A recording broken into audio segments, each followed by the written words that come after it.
have to have this guy. He's the number one guy. Adam Curry, John C. Dvorak. It's Thursday, January 6, 2022. This is your award-winning Give My Nation Media Assassination episode 1414. This is No Agenda. Scanning the stands and broadcasting live from the heart of Texas Hill Country here in FEMA Region number 6. In the morning, everybody. I'm Adam Curry.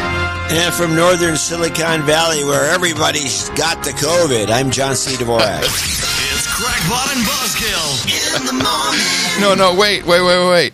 Breaking news. U.S. reports 716,714 new coronavirus cases, setting world record for cases in one day. We're number one. We're number one. We're number one. We rock so hard. Yep, there you go.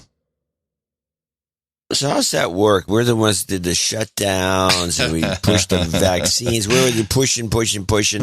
Mandates, pushing shelter in place, cower in place. We got all this stuff going on. We're number one. How does that work? Can you explain that to me?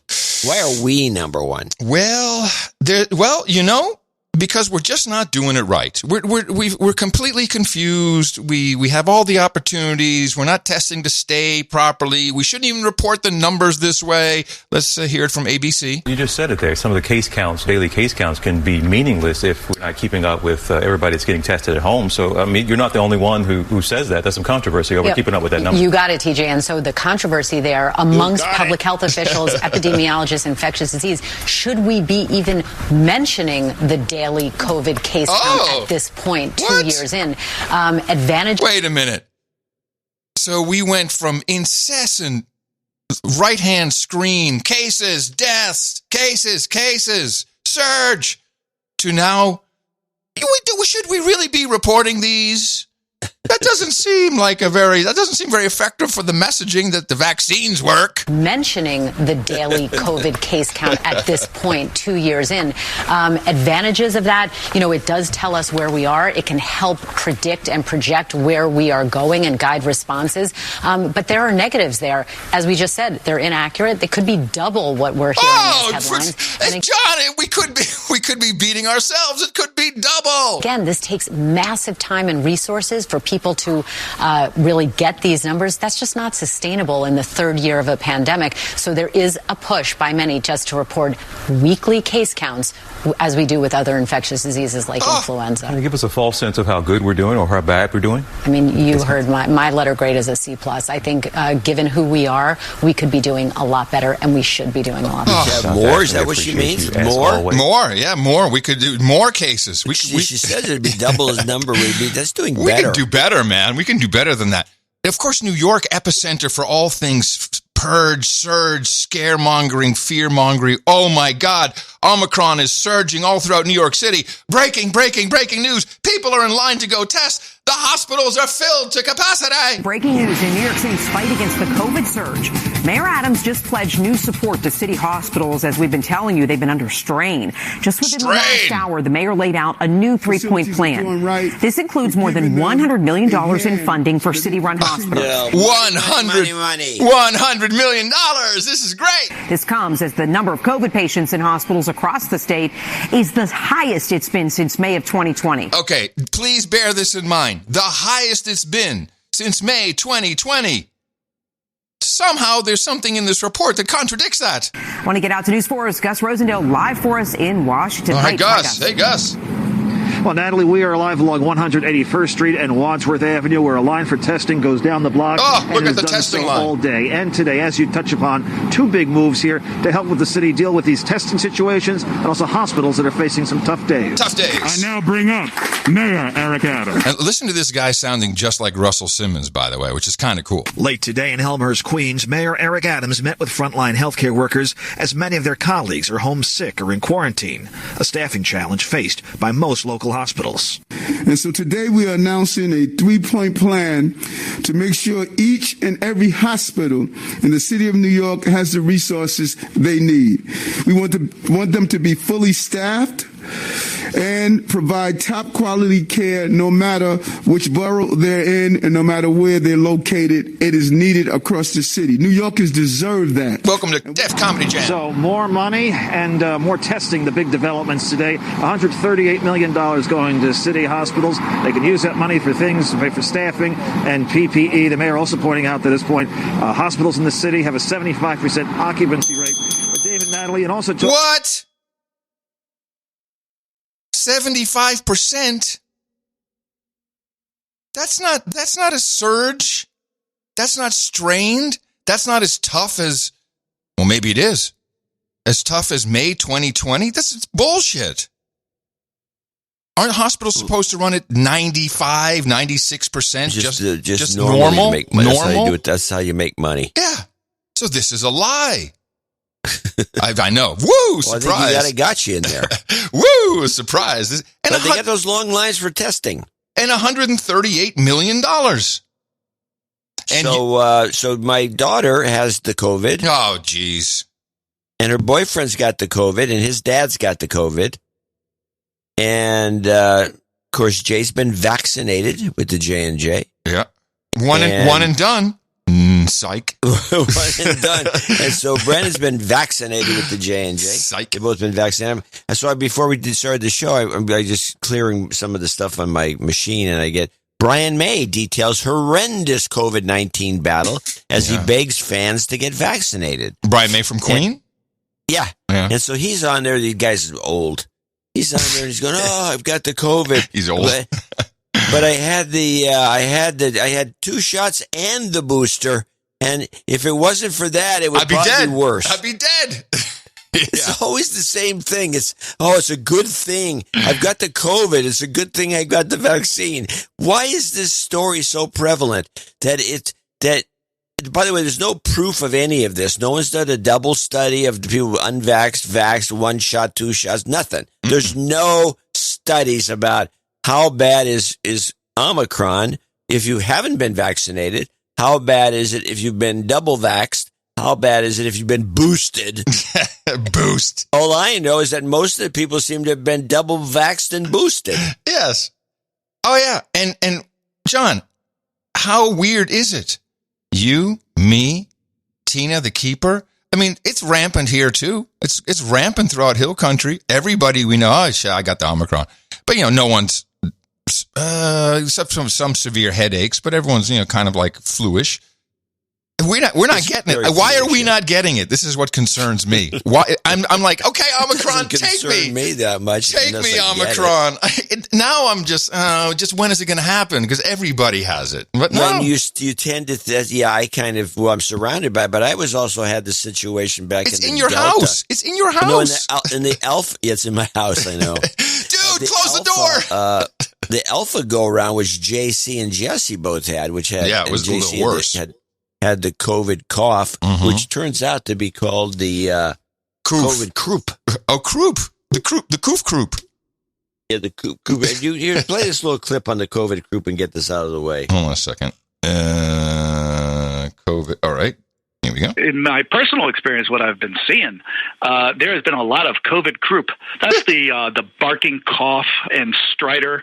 The big airways get swollen, and they usually show up cough, cough, cough, bark, bark, bark, cough, cough, cough. And they respond just like with all our other croup treatment protocols. They do okay. Wait a minute. I hope you ISO'd that. Yeah, I got to. Well, it's too long to go the whole thing, bark, but bark, I got bark. to bark, bark, bark. Yeah. That's pretty funny. You cough, cough, cough, bark, bark, bark. The Coof Croup. Hey, sorry, go ahead. So JC had the COVID croup, and Jesse had the loss of smell and taste, and Mimi had a loss of smell and taste and a little sickness. This is during the initial round, and so I had all that going on. But then now we have this Omicron, which is more transmissible. I mean, if I'm going to catch anything, it would be this. But I've been taking my D3 zinc. Still, the D3 I took. Yeah, I took a dose of D3, and then the zinc seems to be. I'm taking that. I was looking at the research, and it seems to be an element of protection. Yeah. And then they had this other one. This come up, and it came up in a couple of conversations with the 2 doctors that just keep Malone and McCullough. He keeps showing up all over the place. And now they're talking about Pepsid AC. Yeah, that was one of that was Malone's discovery, apparently, early on. That not Pepsid AC, but Pepsid. Pepsid works as a treatment, apparently. Yeah, I find that famotidine, I think, is the actual drug. I got some stuff. I got some stuff from Malone later, but yeah. But it makes me. I'm going to groan every time you say Malone. But wasn't this a drug that was this particular drug? Wasn't it being sued by a bunch of lawyers for something or other? I'm going to have to dig into this, but something's fishy about this Pepsid. Well, yeah.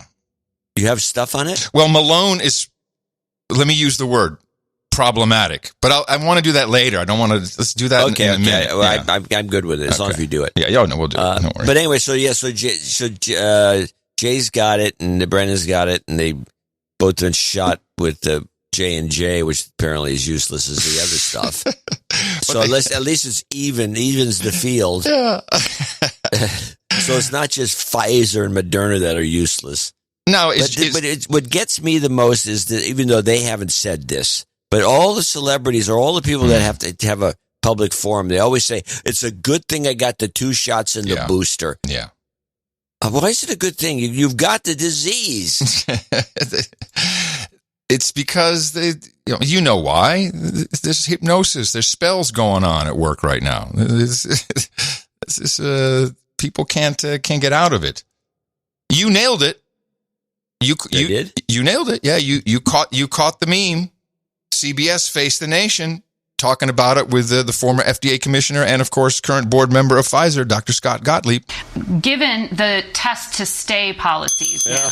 It's a policy now. Hey. Oh, wow. It's a policy now. I don't think it's an actual policy, but she's saying it's a policy. Given the test to stay policies now, can we be confident that antigen tests are catching the virus and that if your kid takes one, they can safely go to school? Yeah, look, the manufacturers feel very confident that their tests... Hold on a second. Back it up. Yeah, sure. Did he, instead of saying look, he said, hey, look. Yeah. Hey, look. Hey, look. I know. It's great. It's great. It's fantastic. Yeah, look, the manufacturers feel very confident that their tests, the major market tests, are detecting this virus. There was some experimental evidence that the FDA put out about a week ago showing that in laboratory studies, there appeared to be decreased sensitivity in terms of the test's ability to detect this virus. But that doesn't correlate well with real-world settings per se. So we really don't know whether or not that experimental evidence... Wait, stop again. I'm sorry. That's okay. The what virus? Detect this virus, but that... What's the Texas virus? I think he says tetanus. Maybe I misunderstood. In terms of the test's ability to detect this virus, but that doesn't... No, to attack... That's Texas. He says to attack this virus. To attack this virus. Okay, let me try it again. There appeared to be decreased sensitivity in terms of the test's ability to detect this virus. Oh, detect. The test's ability to detect. There you go.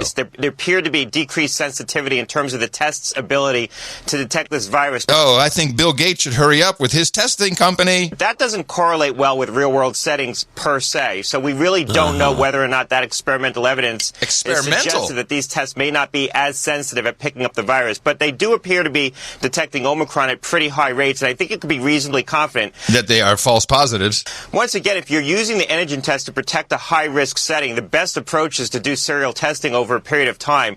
While any individual test could miss the infection, if you're doing serial testing, you're likely to pick it up. And we need to get tests into schools. We still don't have tests widely available to the schools so that they can use these tests for test-to-stay policies to prevent large quarantines when there are cases diagnosed in the classroom. Again, test-to-stay policies. This is it. This is the new way out. That's why people are in line. They're all like, oh, as long as we test, this home test, send me a test. I need some more testing. I need a test. I need a PCR. It's not good if it's not a PCR test. It's a rapid flow test. Okay, I'm going to do another one just to make sure. That's the mass formation, man. That's what people are doing. They focus on one thing. I've got 2 testing operations around here. Mm-hmm. Jay got tested to Of course. Did she go somewhere, or did she do it at home? No, test? she got an appointment with Kaiser and went over there, and we had to wait a day. And she got her results back yesterday, and I don't know what she thought of whether. I think she may have thought she didn't have it, even though she did. It was obvious to me, and I don't know. Here's a question. Here's a question. There's lines, but back to. I'm sorry, I lost my train of thought. There are these testing stations all over the place, and there's these huge lines. And again, I'll bring it up. I brought it up before. I'll bring it up again. Why are you going to stand in line with a lot of people who might be sick with the COVID? Why are you standing there with them? I know. It makes no sense. But none of this makes sense. And of course, something else is going on, and it's fun to see. We debated the title of of the Sunday show. We were going to choose between, what was it? We had something else initially. I've thrown away my notes, but then we decided to go back and say, you know what? We're stupid if we don't title this Flurona. What was the other possible title? I don't know, but Flurona was the right choice. There's some questions from the viewers. The first one here, and you had to tell me if I'm pronouncing this right, Dr. Ashton. Flurona. The question is, I heard Israel has its first confirmed case of Flurona. What do we know about catching both COVID-19 and flu at the same time? So Israel did report it, and, I had a little bit of an issue with this headline because I thought that in a lot of cases it was a little bit of fear-mongering. Hey, man, stop with the fear-mongering already. To any physician, any health professional, and they would say, yeah, it's possible to get more than one thing at the same time. And when you talk about an upper respiratory virus, like influenza, like COVID, not really a surprise. Is it unlucky? Sure. Can it make someone sicker than if they had one alone? Absolutely. But just because Israel was first to press, if you will, with their report of this case study does not mean that it's the only one. And it is possible that we can see and hear more of that. And I'm saying this right. It's two different things. You don't have some combined. That's right. It's two different viral And those two viruses wouldn't mutate, would they, together? No. They're different viral families. Just wanted to make sure. It's like the Hatfields and the McCoys. Oh, yeah. Actually. The Hatfields and the McCoys. I like this. Actually, that can happen. That's how the flu keeps mutating itself, because it keeps mixing with the pigs. Well, why would she lie? She said she laughed. No. She said laugh. She didn't lie. Oh, okay. We could stay with it. Sorry. She's just a talking head dork. She's a doctor. Okay. Well, she's a talking head doctor dork. ABC again. Employers in Los Angeles County will soon be required to provide medical-grade masks like the N95 to anyone working indoors. It comes as a testing site in Los Angeles confirms a case of so-called Flurona, someone infected with both the flu and COVID. It's not new that two viruses can infect someone at the same time, although it's not common. If you do get two viruses in one, which again is rare, you will be protected if you're vaccinated. Okay. What? Yes. What? No one's been protected if they're vaccinated. No, of How course. do we have this case? Of course not. Of course not. Now, what I've seen is some people are looking at the detailed results. I don't think every test center gives you that. And I've seen some evidence of people being diagnosed with flu virus, but also with corona SARS 233, and they're saying, "Oh no, you got the Flurona, or some will get you tested positive for COVID." But 233 is a coronavirus, and it's the flu. It's like the cold, literally a cold, and so that may be what we're calling Flurona now. I'm not so sure it's an actual CoV SARS 2 that they're detecting. Well, that'll shake out. Yeah. Well, anyway, most people won't hear any of that. People get their information from places like USA Today, and they did a handy video explainer. There is increased activity in flu this season compared to last season. They do expect to see more cases of co-infections. Flurona is not one disease. It is two infections happening in one person. Oh. Flurona is basically a co-infection of influenza and SARS-CoV-2, which is the virus virus that causes COVID-19. Co-infections with any viruses or pathogens have existed before COVID-19.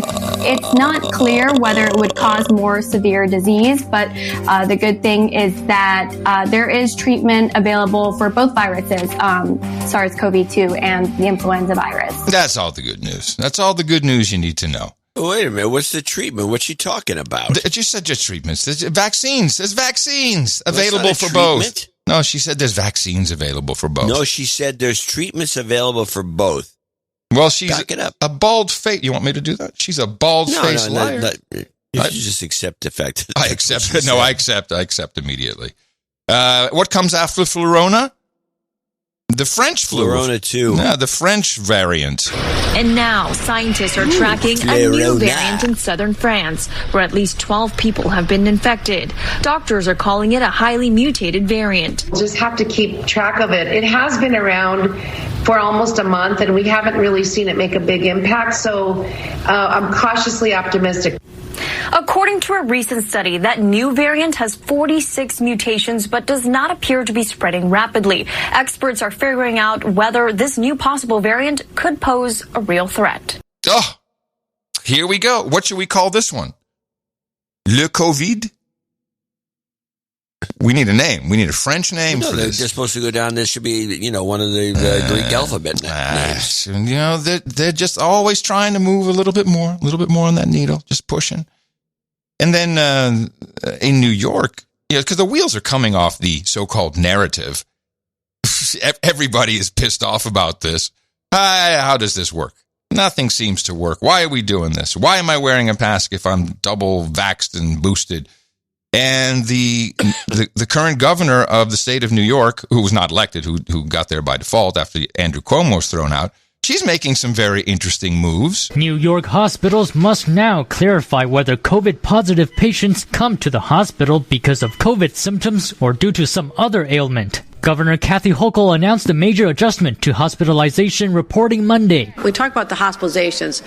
I have always wondered, when we're looking at the hospitalizations of people testing positive in a hospital, is that person in the hospital because of COVID, or did they show up there and are routinely tested and showing positive, and they may have been asymptomatic or even just had the sniffles? Someone is in a car accident, they go to the emergency room, they test positive for COVID while they're there. They're not there being treated for COVID.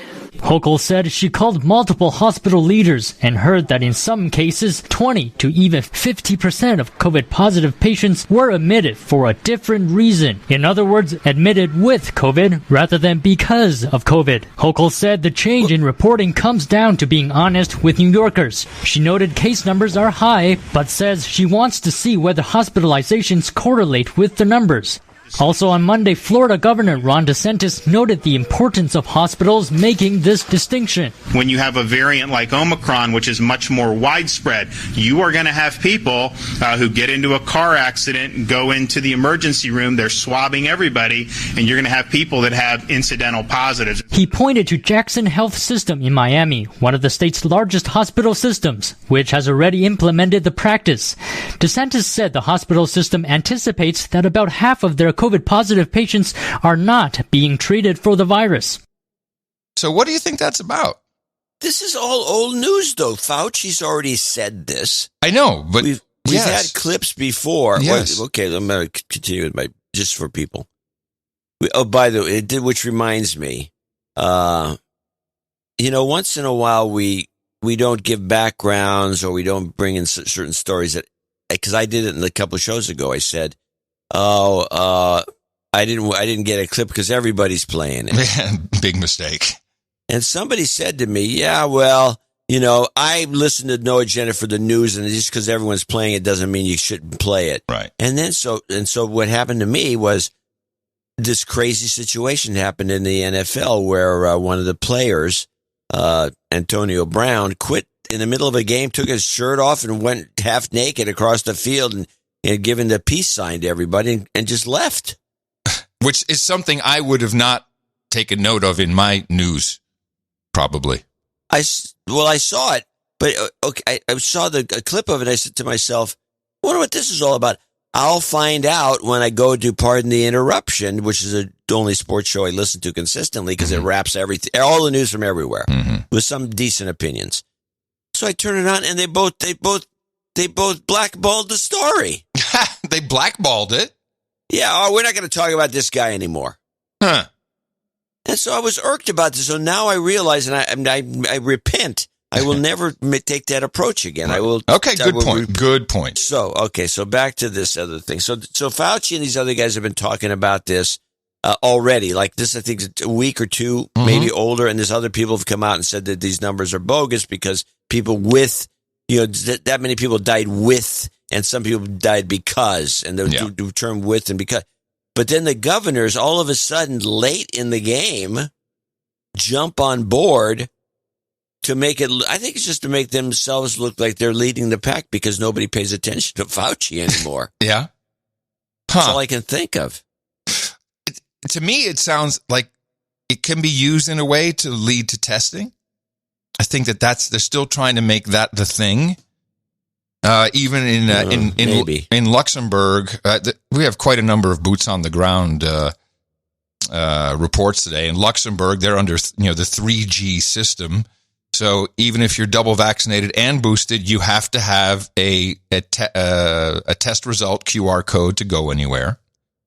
But here's the thing that is most interesting.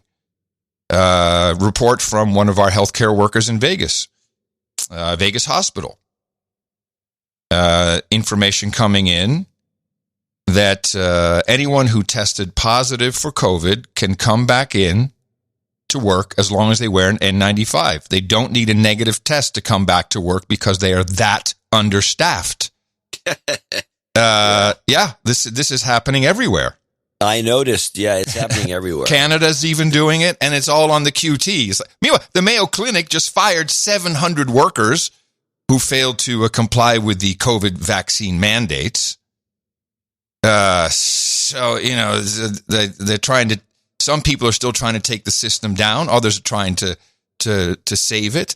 Then we have, more your territory, but the NBA basically saying, well, we're kind of going to. Here's the headline from The Atlantic, the most tarred publication in the universe. Headline: the NBA and NFL surrendered to their vaccine refusers. Did you say tarred, T-A-R-R-E-D, as though it's been defamed, or tarred, T-A-R-D, as though they're a bunch of tards? Yes. What did you say? Yes, I would say the latter. But I like the former. Tarred. I like the former too. It's a good word. So the NBA and NFL, I never thought about it until you said it. I never thought that the word tarred. He's been tarred and feathered. His reputation has been tarred by scandal. Yeah. It sounds like tarred. Yeah. Yes. Good point. So those guys are. Sorry, play the headline again. Okay, the headline is: the NBA and NFL surrendered to their vaccine refusers. Because these guys, they relax all the protocols. You can just test. Kyrie Irving now can play in other places. They're letting him play. Other than New York. Yeah, other than New York. And San Francisco, I should mention. Then we have the whole thing with the number one tennis player in the world getting a complete pass from the Tennis Association, whatever the hell it is. Don't worry about it. You have a special exemption. And then Australia. What? That's been pulled. No, of course. And then Australia said, you're not getting in. Yeah, the Australian government wouldn't let him in. So they're going to ruin the tournament. So now you've got to imagine people yelling at each other in the back rooms. We have to have this guy. He's the number one guy. And the Australians are just horrible. The government of Australia is horrible. Our fraud, waste, and abuse inspector checked in with me. As you know, she's out there identifying fraud, waste, and abuse in everywhere she can within the medical sector, and sent me a screenshot of the Texas Human and Health Services internal email. Listen to this. Second round of grant funding available through the Texas Vaccine Outreach and Education Program. This is an exit strategy for us if we weren't the way we are. The Texas Department of State and Health Services is in partnership with Texas A&M Health announced the opening of the second round of funding for the Texas Vaccine Outreach and Education Grant Program. In this round, organization can apply for grants to engage in vaccine education and outreach with the goal of increasing the number of fully vaccinated Texans against COVID-19. Now, this is an interesting thing to get one of these grants. Do you know what these grants range from? I'm holding on to my seat. From $50,000 to $1 million. So to be a promotional operation, yep, you can get $1 million to tell people to get vaxxed. Yep. Where's this money coming from? Yeah. That, of course, is the question. Pfizer. Probably.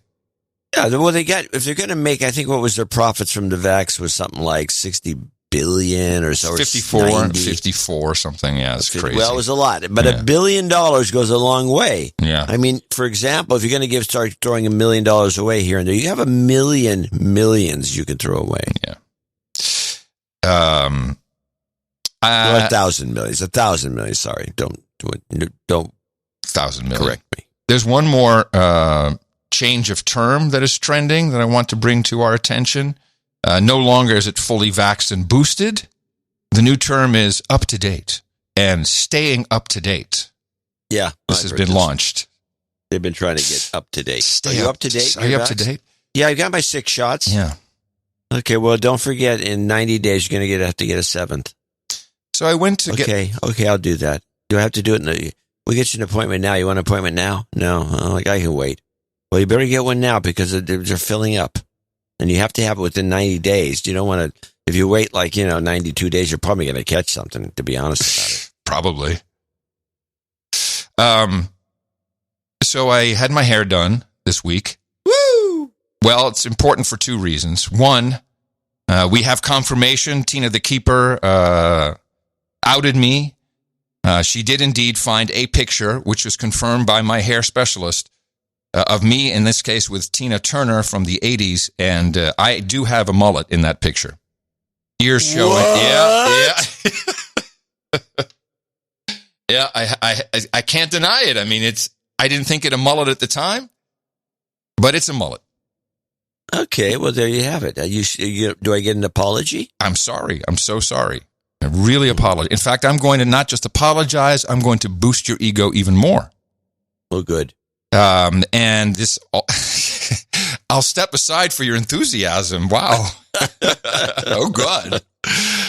So my hair professional, she says, well, I knew that she had gotten Omicron over Christmas, and so was she vaxxed? Double vax boosted.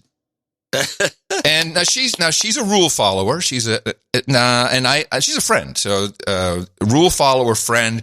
And, but of course she has some bent to her because she's friends with me. So, how much of a rule follower can you be? And that's what most of our conversations are about. Although we tend to be very quiet about vaccinations because everyone's all kind of freaked out in the salon. So I come in, she's not masked, and all the other women are masked. Cause it's a women's salon. It's a long story. So hey, how you doing? And, so we're talking and she says, I felt such incredible shame. He said, I could not believe that I'd been double vaccinated, boosted. I've been wearing my mask, and then I got COVID, and I felt shame. I thought I did everything right. I must have done something wrong. And I said, really? She says, yes.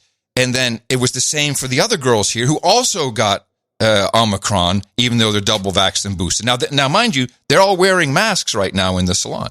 And she says, and then it hit me. He said, well, this is bullshit. Why should I feel ashamed? And it's like she snapped out of the hypnosis, and she's not wearing a mask anymore. And it was recognizing that, because she's done a lot of therapy she's work. Been bullshitted all. Yes. And so I took that as really interesting data point how some people can break out of this state of hypnosis. I mean, it's just if they get the Omicron, that's when people start to think, and it's interesting that the shame thing is out there. You remember the shame thing was there in the beginning when people... Yes, I had a clip of this guy who was crying in his car. Some vlogger, some video guy that was on YouTube, crying in his car as he came back from a test where he tested. Was that COVID shame explained, maybe? No, it was never explained. It was just kind of ridiculed. No, That's the clip, I mean. I was just wondering if that was what the clip might be called. Let me see. Hey there, everybody, and welcome to this presentation. No, probably not. No, it's a guy. It's a guy. Okay. I can't remember. That doesn't matter. Clip. Probably just used his name. Okay, continue. So this will lead me down the path where you want to go, I'm going to groan every single time, but I need to give you, I need to thank you. Okay. There's two of us. There's two of us on the show, and I've been doing the mass formation stuff, and then you come in and you pretty much blindside me properly by saying, "Oh, Malone, this guy has a spooky feel to him."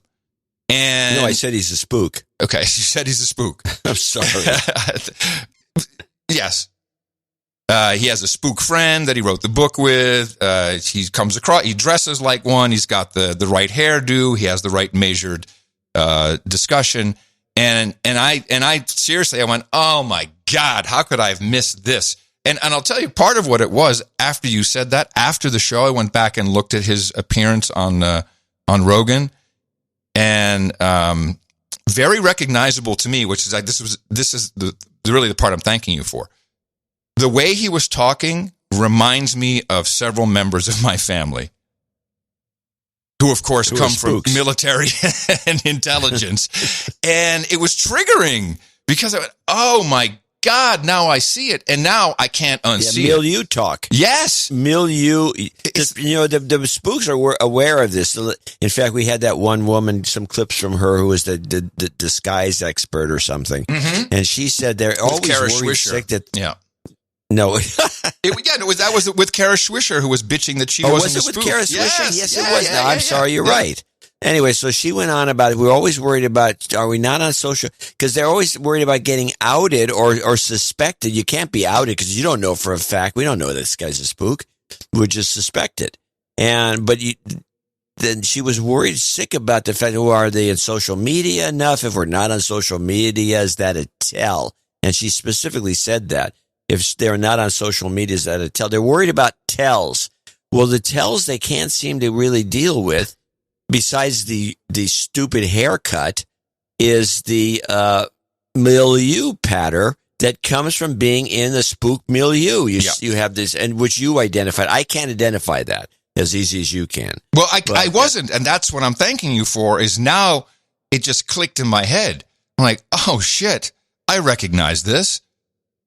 And I'll get to the conclusion about Malone. I don't believe he is an actual on the payroll spook. He is a very interesting guy. He is, I think, part of one of the millions of Americans who rightfully or otherwise believe they are doing their patriotic duty by working for intelligence agencies. Many of them employ spooks as a cover. You know, they'll some have even set up entire businesses to do this. Lots of people look at what's the Overstock CEO guy's name? That guy. He doesn't work for the FBI, but he's Byrne. There you go, Patrick Byrne. Burns. He's helping them. He's doing things. Al Sharpton. So there's millions of Americans are doing this, and I believe Dr. Malone is a part of this. What became really cool, though, as I'm going through this, because I'm very irked about what Dr. Malone did, because he took the mass formation thesis from Professor De Smet from Ghent, from Belgium, and he misrepresented it by saying, well, actually, here's it's just very short, but here's the relevant bit from the Joe Rogan show. What the heck happened in Germany in the 20s and 30s? Very intelligent, highly educated population, and they went barking mad. And how did that happen? The answer is mass formation psychosis. So a couple things. One, that is not what mass formation is about. In fact, he launched a new term. He changed the name from mass formation to mass formation psychosis. So that is not even the same thing. Well, I'm going to stop you there. Because there's this podcast on BitChute or Trailer or Churro. I don't know what the name is. Stu Peterson. I'm sorry, what? Is it the Stu Peterson show? Oh, God, no. Okay, good, because I don't have clips from that. That is unwatchable. Well, go ahead, because I'm in a flow here. I think it's called Tommy's Podcast. All right. And Tommy's one of these very high-energy guys. He reminds me of a lot of people I know in the industry. And he's I kind of like him, but he got Demet, the guy from Belgium. Yeah, Desmet. On the show with Malone and with McCullough. Did you watch the whole thing? Yeah. And? The psychosis thing is actually used as the original, is part of the original thesis. Okay. So he didn't make that up and he didn't invent it. He actually Desmet or whatever his name is. Desmet never mentioned this until now. On this show, he talked about it. And you know what? But just stay with me. Well, I can finish. He talked about it and he says he pulled it back after he had been called out. He says it's a wrong use of the term psychosis and it gives people the wrong impression, so he doesn't use it anymore. And okay. Malone, but it's original. It's in the original documents. Okay. And Malone says, I think it was either Malone or Dismiss that said that another player in this crazy scheme, one of the Callahan. What? Yeah, the other player. The other player that was Eric and his brother Brett.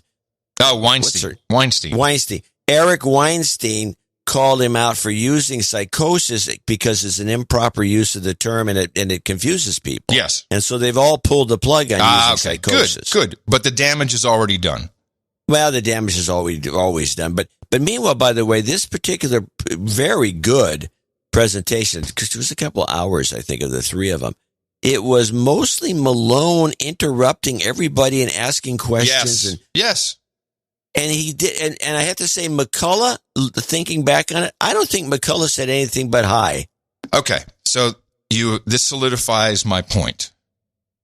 I did not know that it was originally called mass formation psychosis because I only saw the what I thought was the original version. But okay, pulled back because yes, it's completely it misrepresents what it is, and it's confusing, and in particular, when you combine it with the least important part of the theory, which is another professor verified that mass formation was in Weimar Republic in Germany when Hitler came to power. It's now being represented as mass formation psychosis equals Hitler. That's what happened, and it's not true. And just very important, just briefly. We know about the 4 conditions. Most people have seen that, and including isolation. What happens is not that a Hitler comes to power. What happens is the people, when they are given a single solitary solution, such as masking, vaccine, social distancing, double masking, triple masking, they will do anything because they believe that unifies them, and anyone who doesn't is othered immediately. And then the kicker, which is a part of the theory, is that the leaders themselves are also in the mass formation, and they become myopic about things like vaccines, boosters, mandates, anything that they perceive will get people out. And that is exactly what my hair specialist broke when she realized that this shaming was bullcrap and that the mask made no sense and that she only felt bad about it, and she broke free of the psychosis. But the damage was done because Scott Adams, who is now the third partner of the No Agenda show, he did something phenomenal. He really helped us identify the true nature of Dr. Malone. We have to look at Dr. Malone's history. What is the problem with Dr. Malone? His credibility is shaky. Did he invent the mRNA? Did he not invent the mRNA? He did not. So I went looking. First of all, his own website says, I invented mRNA. It's right there. It's pathetic. It's a big letters. The inventor of mRNA available, because he has a little consulting company with his wife. That was my ticket in. Jill Glasspool Malone, PhD. They've been married for 42 years. And she has on her LinkedIn the full story of how Dr. Malone invented mRNA and what happened to him. Small quote from her lengthy LinkedIn post. Because this invention was done in the lab while he was at the university. The situation in the lab was not healthy. When the harassment got to the point where Robert literally was diagnosed with severe PTSD from abuse at the hands of his thesis advisor and institutional attorneys, he knew he had to abandon his PhD and go back to Northwestern to finish his medical degree. His thesis advisor was now the infamous Dr. Inder Verma. Dr. Verma's behavior abusing women and employees is now legendary and documented in both scientific and lay press. Now, if you read the whole story, what the university did is they recognized this important discovery, invention, and they then spin out that one particular research into its own little entity, presumably an LLC, with just Malone in it working on the patents and the supervisor. And so now he's under duress because he's being bullied, and in come everybody who needs to be on the patent. So while he's writing it and he's trying to do all the technical stuff, other people are coming in. So all of a sudden you have 70, 80 names. While he will in perpetuity receive a royalty, he receives a royalty for his invention. He gets no credit. And that's exploitable. And I think that is where his buddy, Michael Callahan, who he says, oh yeah, is a CIA guy. Michael Callahan, holy mother of God. That guy's no spook. That guy is directly involved in biowarfare. He ran the biowarfare labs. He was in Wuhan when this went down. This is a guy who was closer to gain of function than Fauci himself. He completely ran the biological attack vectors for DARPA. In fact, article after article of our man in DARPA. This guy is the guy who would definitely not want anyone figuring out that they're in a state of hypnosis. He would not want anyone to focus on anything except, well, just please don't focus on how this came to be. The dark science of biological weapon design and manufacture parallels that of the health, this is his quote, parallels that of the health sciences and the cross-mixed disciplines of modern technology. Potential advances in biological weapon lethality will in part be the byproduct of peaceful scientific progress. This is testimony in Congress. So until the time when there are no more terrorists, the U.S. government and the American people will depend on the scientific leaders of their field to identify any potential dark aspect to every achievement. So this guy's in the middle of it, and he's good buddies with Malone. And I believe this guy... Best friends, by the way, it was mentioned. Yeah, I believe, and you can tell Malone is like, oh yeah, I know these CIA guys and check them out, and it's so cool what they're doing. He's all jitty about it because the man is traumatized, and he's been nudged, and I believe he was nudged into connecting mass formation psychosis, to Hitler to get rid of this whole idea, and it worked to such a degree that Scott Adams fell for it, but he also identified something really important. So here's Scott Adams, who did not go back and look at the original thesis. He only watched the Malone interview with Rogan. But the mass formation psychosis says that one way to control people is to scare them and then give them some certainty so that their fear goes away. That's what the mass formation psychosis idea is doing. The mass formation psychosis idea is the fear. It is the fear. And it gives you the reason, like the explanation. Here's something really big and scary to be afraid of. Hitler, to be afraid of. And here's the solution. So he correctly identifies that this is bullshit. That explanation of mass formation psychosis is bullshit. And then he did something interesting. For my money, mass formation grew very organically. Months ago, identified DeSmet talking to Rainier Fulmich, played some clips. We've been talking about it for what, 2-3 months? At least. Okay. Scott says it came out of nowhere. He's not incorrect because it went viral overnight. And I think that's part of the point that he's making without knowing it. Why is it out here now when suddenly it was always the case since Reagan, and none of it's new, right? None of these ideas in this mass formation psychosis are new. Actually, they're very old. See, he's right about that, but he forgot the fact that it's always the action, not the person. So he's a mask guy. He's a vaccination guy. That's why he can't see it. They're all Vax Adams, they call him. Yeah. Ideas. So why are we all talking about it?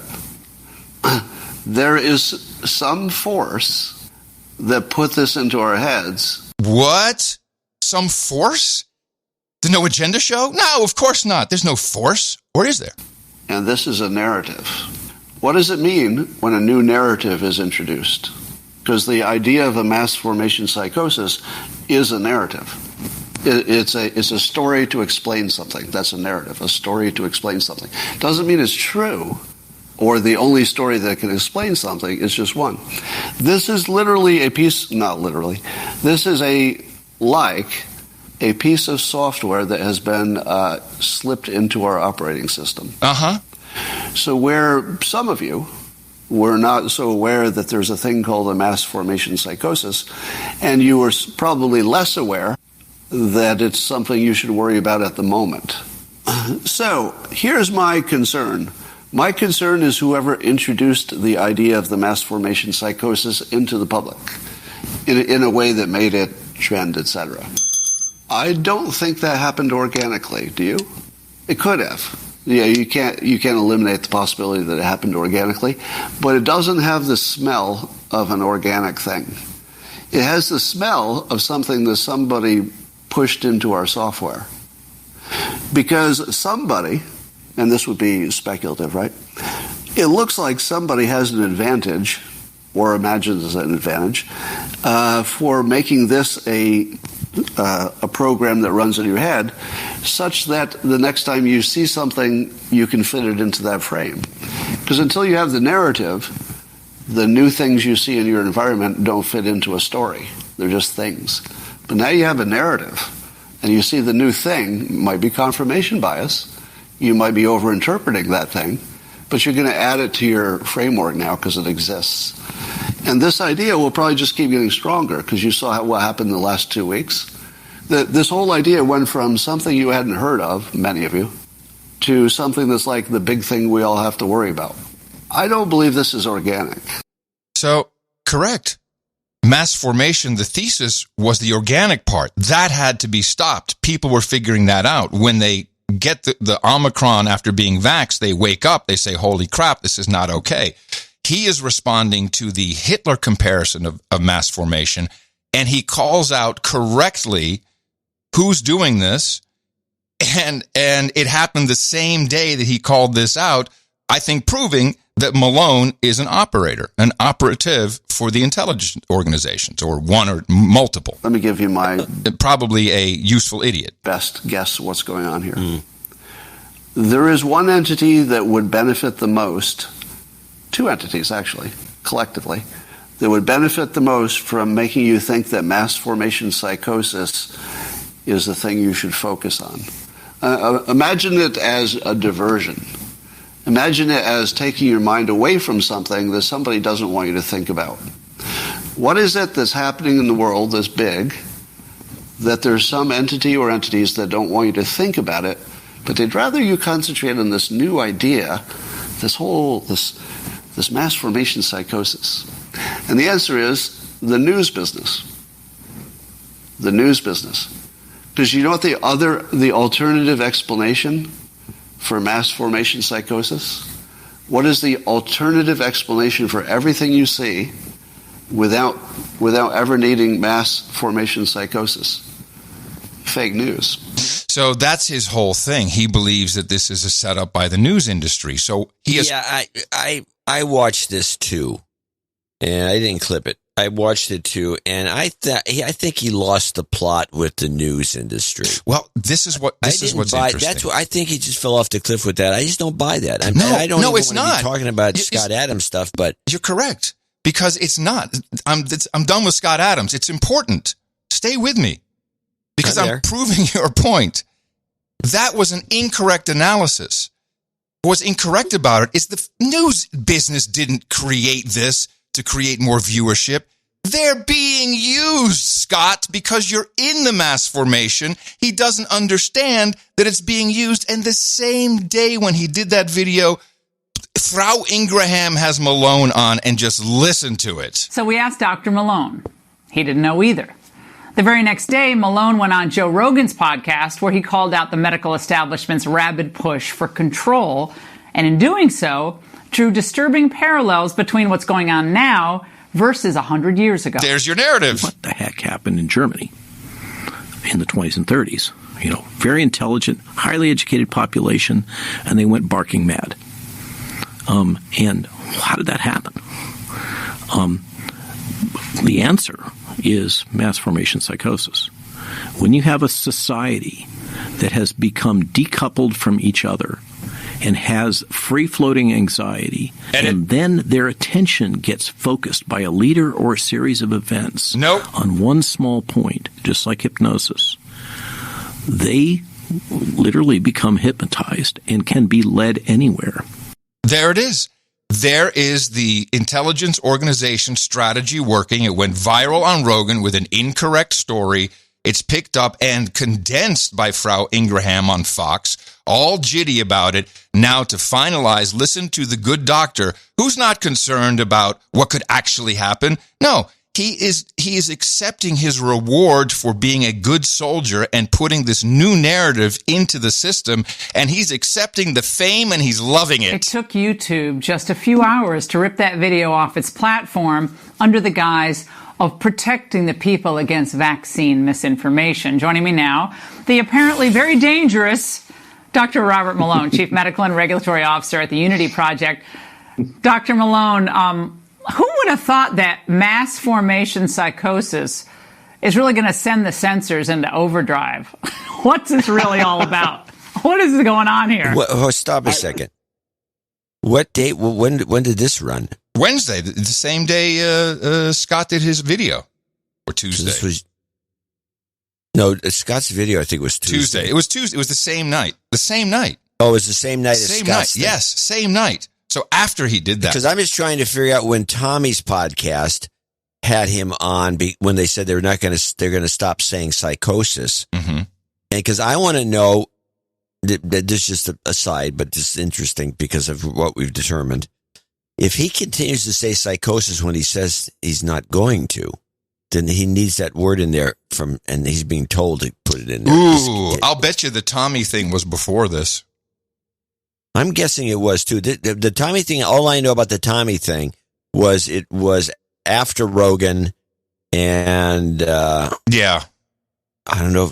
Maybe the trolls can dig it up. Maybe the trolls can dig it up. But I got to be pretty sure. I got to be pretty sure it was before this. So, but he's rolling with the flow. He's probably a very smart, genius, maybe sweet man who is just has PTSD. Any intelligence agent who's looking for an asset who will look for the weakness. Oh, the guy wants credit. We'll put him on TV. And we'll make him a hero. He's been yes, co-opted. yes. And this is a classic. Yes. Yeah, true. So, Laura, as you know, it was trending. It was like the top trend over the weekend. Oh, I'm great. I'm trending. And what was fascinating was that it happened so fast that it caught Google with its pants down. Oh, Google with their pants down. And they ended up manually editing the search results in real time. And my followers on Getter caught them at it and took screenshots. Oh, my followers. And they were posting stuff and increasing the ranking on things. It was claiming that it was my theory when in fact it's Matthias Desmet that has led this. The whole weekend after Rogan posted that was fascinating. I had no idea that Rogan was going to put it up on New Year's Eve, bless his heart, but it just ripped through the world. Now, the whole interview, you can take it from me. Now, at one point, is he concerned about anything? He's not concerned about mass formation. He's not concerned about a Hitler. No, he's there and after that, and Tucker Carlson also had a segment on it, it was dead. Because it's Hitler. Once you put Hitler in, it's done. It has no legs. No one cares about it. Mission accomplished. Now, this is very relevant because we saw the Nielsen numbers come out showing Joe Rogan's show, 11 million viewers. Then they had the whole list. You've probably seen it. It's a meme. Every other show, every other network, 1,800,000. So what is the Joe Rogan show? And then it hit me. In particular, it's interesting because I'm taping with him tomorrow. He called me and asked me to come on the show. The Joe Rogan show is an open mic for any intelligence asset. You don't need to be a spook and go on the Joe Rogan show. Now, that's what you do on MSNBC and CNN and Fox. You're an ex-CIA, ex-FBI. They're all designated as spooks. No, here you get someone who has expertise. You nudge him, you control him, you handle him or her. And even though Joe will question and push back or whatever, it's an open mic. No wonder the guy's not getting deplatformed. The intelligence agencies are jacked. Remember Osterholm. How did that guy get on the show? Yeah, this is still the big issue. And I'm going to ask Joe. I'm going to ask Joe about it. How did he get on the show? Because it's not true. It didn't come true what he said. I would suspect not. Now, this is a total speculation, completely out of the blue. I would suspect that Rogan's booker's an asset. Maybe. But, here's the interesting thing. This is all going down. I'm pulling these clips. I'm like, holy crap, this is a real good operation they did. They really scored because we can't have people waking up. And then Joe pings me, says, hey man, can you do the show tomorrow? I'm like, no, dude, I have no agenda on Thursdays. He said, crap. How about Friday? Okay.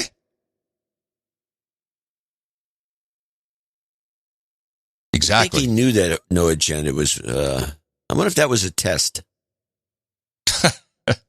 Well, I did give up my Podcasting 2.0 podcast board meeting on Fridays, which pains me, but I checked with the other board members and they said it was okay. Board meeting, yeah, okay. Yeah, it's a board meeting. That's what it is. Huge sacrifice from a board meeting. Especially when the board's really run by you. It's the funnest board. It's not run by me. I just run the podcast. I don't run shit. So Scott Adams sadly still caught in the true mass formation.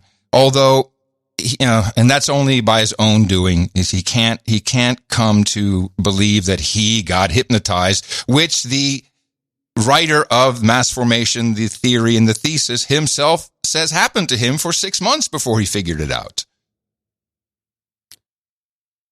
Well, Scott had a funny thing in that particular podcast, and I personally have, as far as I'm concerned, Scott, we should not be dealing with especially if he does have in the mass formation. I think picking on Scott Adams is unfair. I was giving him credit, not picking on him. I agree. I know what you did. Yeah.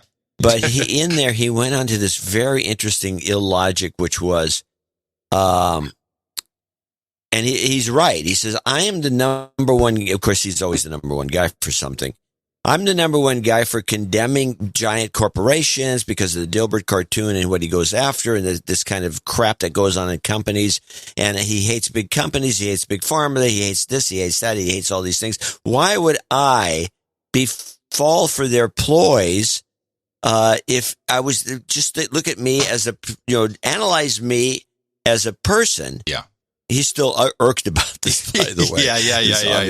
Yeah. He won't quite credit us with getting him riled up, but it's fine. He did mention it. But he says, it doesn't make any sense that I could possibly be taken in by this bull crap because I'm of a personality type that doesn't allow it. Which, of course, is just a lot of rationalization as far as I'm concerned, because it looks like because he does not explain why he jumped so quickly. He jumped he's like Leo a little bit, just jumping into getting the shots, without thinking about it. Yeah. Well, my takeaway from this is people are worried about the waking up, and everything that is done from a leadership level needs to be looked through the frame of, is it something that people can focus on, get maniacal about, to continue to remain in the hypnotic state? So test to stay is beautiful. Home testing, stand in line for testing. That's why people are standing in line with all the... Against all logic. Against all logic. Yes. Yeah, please. Please say it again. Why are people standing in a line to get tested for COVID when half the people might be sick with COVID? You might not be, but you're going to get COVID by the time you get to the end of the line. You've been standing there with these same sick people for on and on for hours and hours. Yep. It's idiotic. So they're running out of ideas. They're running out of ideas. And probably the idea was, let's change the Earth's going to kill us, climate change. But I think they've lost the plot. What is, unfortunately, switching gears, if I have nothing left to say on this unless you do. No, I have some more COVID clips. Oh, okay. Yeah. We got off this. Sure. Wow. Well, I know that to do with somebody COVID. mentioned something about the spook on some email, and you said, I'm on the case. And I said, oh, God, we're going to have some report about Malone. I think and I didn't know that it was going to go in this direction. I think you're right. He's an asset, but he's not an agent. No. But he's one of these guys. He's almost like a Stockholm syndrome type because he had PTSD. He's very susceptible to suggestion. Yep. He picked up the patter because he wants to be a spook. Yep. He picked up the haircut because he wants to be a spook. But now that you mention it, there's a couple of errors in his spook, qualities, which is his spookability. His spookiness. His ties aren't quite correct. Yes, thank you for noticing. I was going to bring that up. Because when you add, because they need a certain kind of a regimental tie that is usually just a very simple pattern, but it's got to be agency style. And his tie with all the COVID bugs on it it doesn't qualify. It's also too wide. Yeah. And the beard, I don't know how many CIA spooks that are working in the agency in the field are bearded, unless they have to be bearded for some reason, and maybe they're in the Taliban. Oh, I thought you said that was one of the main features. Well, no, I was talking about the gray. Oh, and okay. the beard was still got. Honestly, back to my triggering, the beard is a part of it. Because the beard, and particularly beard mustache combo, is a way to lie better. Okay. All right. Well, then I'm not going to worry about the beard. A lot of beards in my family. Definitely a tell. A lot of beards in my family. No pun intended. Yeah, there's a joke in there. Yeah. But I think your theory that he's just a dupe, which is a term that used to be in play, a dupe or a useful idiot, is probably it. He's probably not necessary. Look how beautifully it worked. He goes on Rogan. He gets full time to speak slowly and clearly. He's a slow talker. And he lays it right out. And then that, of course, what you do then in the pincer movement is take it off, deplatform it, remove it, send it straight to Rumble and BitChute so everybody watches it. Streisand effect? Yeah, of course. This was a brilliant operation. And I'm proud of the No Agenda show, starting with you for figuring this out, with an assist from Scott Adams, who was still clueless about it. But he did a great job. He could have taken the credit for this 2 days ago. Yeah, he could have. And that's all I really care about. I just want to outsmart the outsmartest, the smartest of all smart. That's all I really want to do.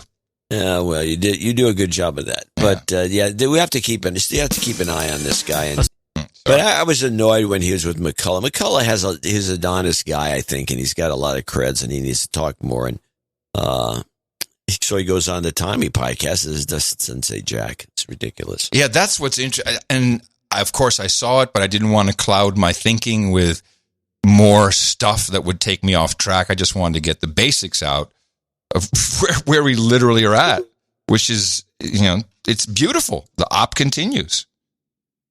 Well done, everybody. Well, the op it's interesting that in terms of the politics of it, in 2022, something's going to happen. They have to do, either the op is going to be used by the Democrats to control the voters or the Republicans. Yeah. They both have access to it. Anybody has access to it. Shit, yeah, I'm going on Rogan. I have access to it. I could use it. Yeah, you have access to it. So what are you going to talk about on Rogan? No agenda show, no agenda show, no agenda show. How no agenda show is the best thing ever. No agenda show, no agenda show. I thought you were going to be on Kelly's show on Friday. She moved to Tuesday. Next Tuesday. Yeah. They're listening to this show and they're saying, are you sure you want to get this lunatic on? Here's how it went. So you remember the first time was supposed to be a full hour, then it's like a half hour, and Sharon Osbourne was first. And that was a little insulting. But it's Megan. And by the way, it's Megyn Kelly. I've learned how to pronounce it. Not Megan. Megyn. Megyn, yeah. Okay. And then she comes back and like, hey, I promise you we're going to reschedule. What Friday in January? I said, I can't do the 14th because I have a wedding that I'm going to, so I can do the 7th and the 21st. Okay, the 7th. Perfect. Then I get an email 2 days ago. Oh, I'm so sorry. I'm so sorry. Can you do the 14th? So I reply, I said, look, first of all, I'm a little sad about this because I moved someone, a guest on my own show that I normally do on Friday to accommodate for this taping schedule you have. And as I said earlier, I can't. You shouldn't be scolding him. No, this has been going on for a while. And I said, as you see in my original, I can't do the 14th. I'm available. The next available Friday is the 21st. And then the next day, I get this. Oh, I'm so sorry. Well, how about Tuesday? We can do this Tuesday. And I got busy. I'm clipping shit. I'm doing stuff. So I kind of forget. Then frantic voicemails. God, please. So I said, okay. So we'll do it Tuesday. What's that all about? I don't know. There's some. I'm not their top priority is how I take it. Yeah, you get bounced around. You get bounced around. And, it's just, but it's Megyn Kelly. It's worth doing. But in my heart of hearts, I was like, I really wanted to say no. But I didn't. I resisted. Well, good. I think you should do the show. I'm proud of Of course I want to do the show. And then you can be listening to my grief. I'm going to do a great job, man. I'm going to do a great job. Well, you will on Rogan because Rogan is amenable. Rogan is the best. I mean, I've had we used to talk about this a long time ago. Who's the best interviewer? And we've both determined that one of the great interviewers that's overlooked. I've always been a fan of Larry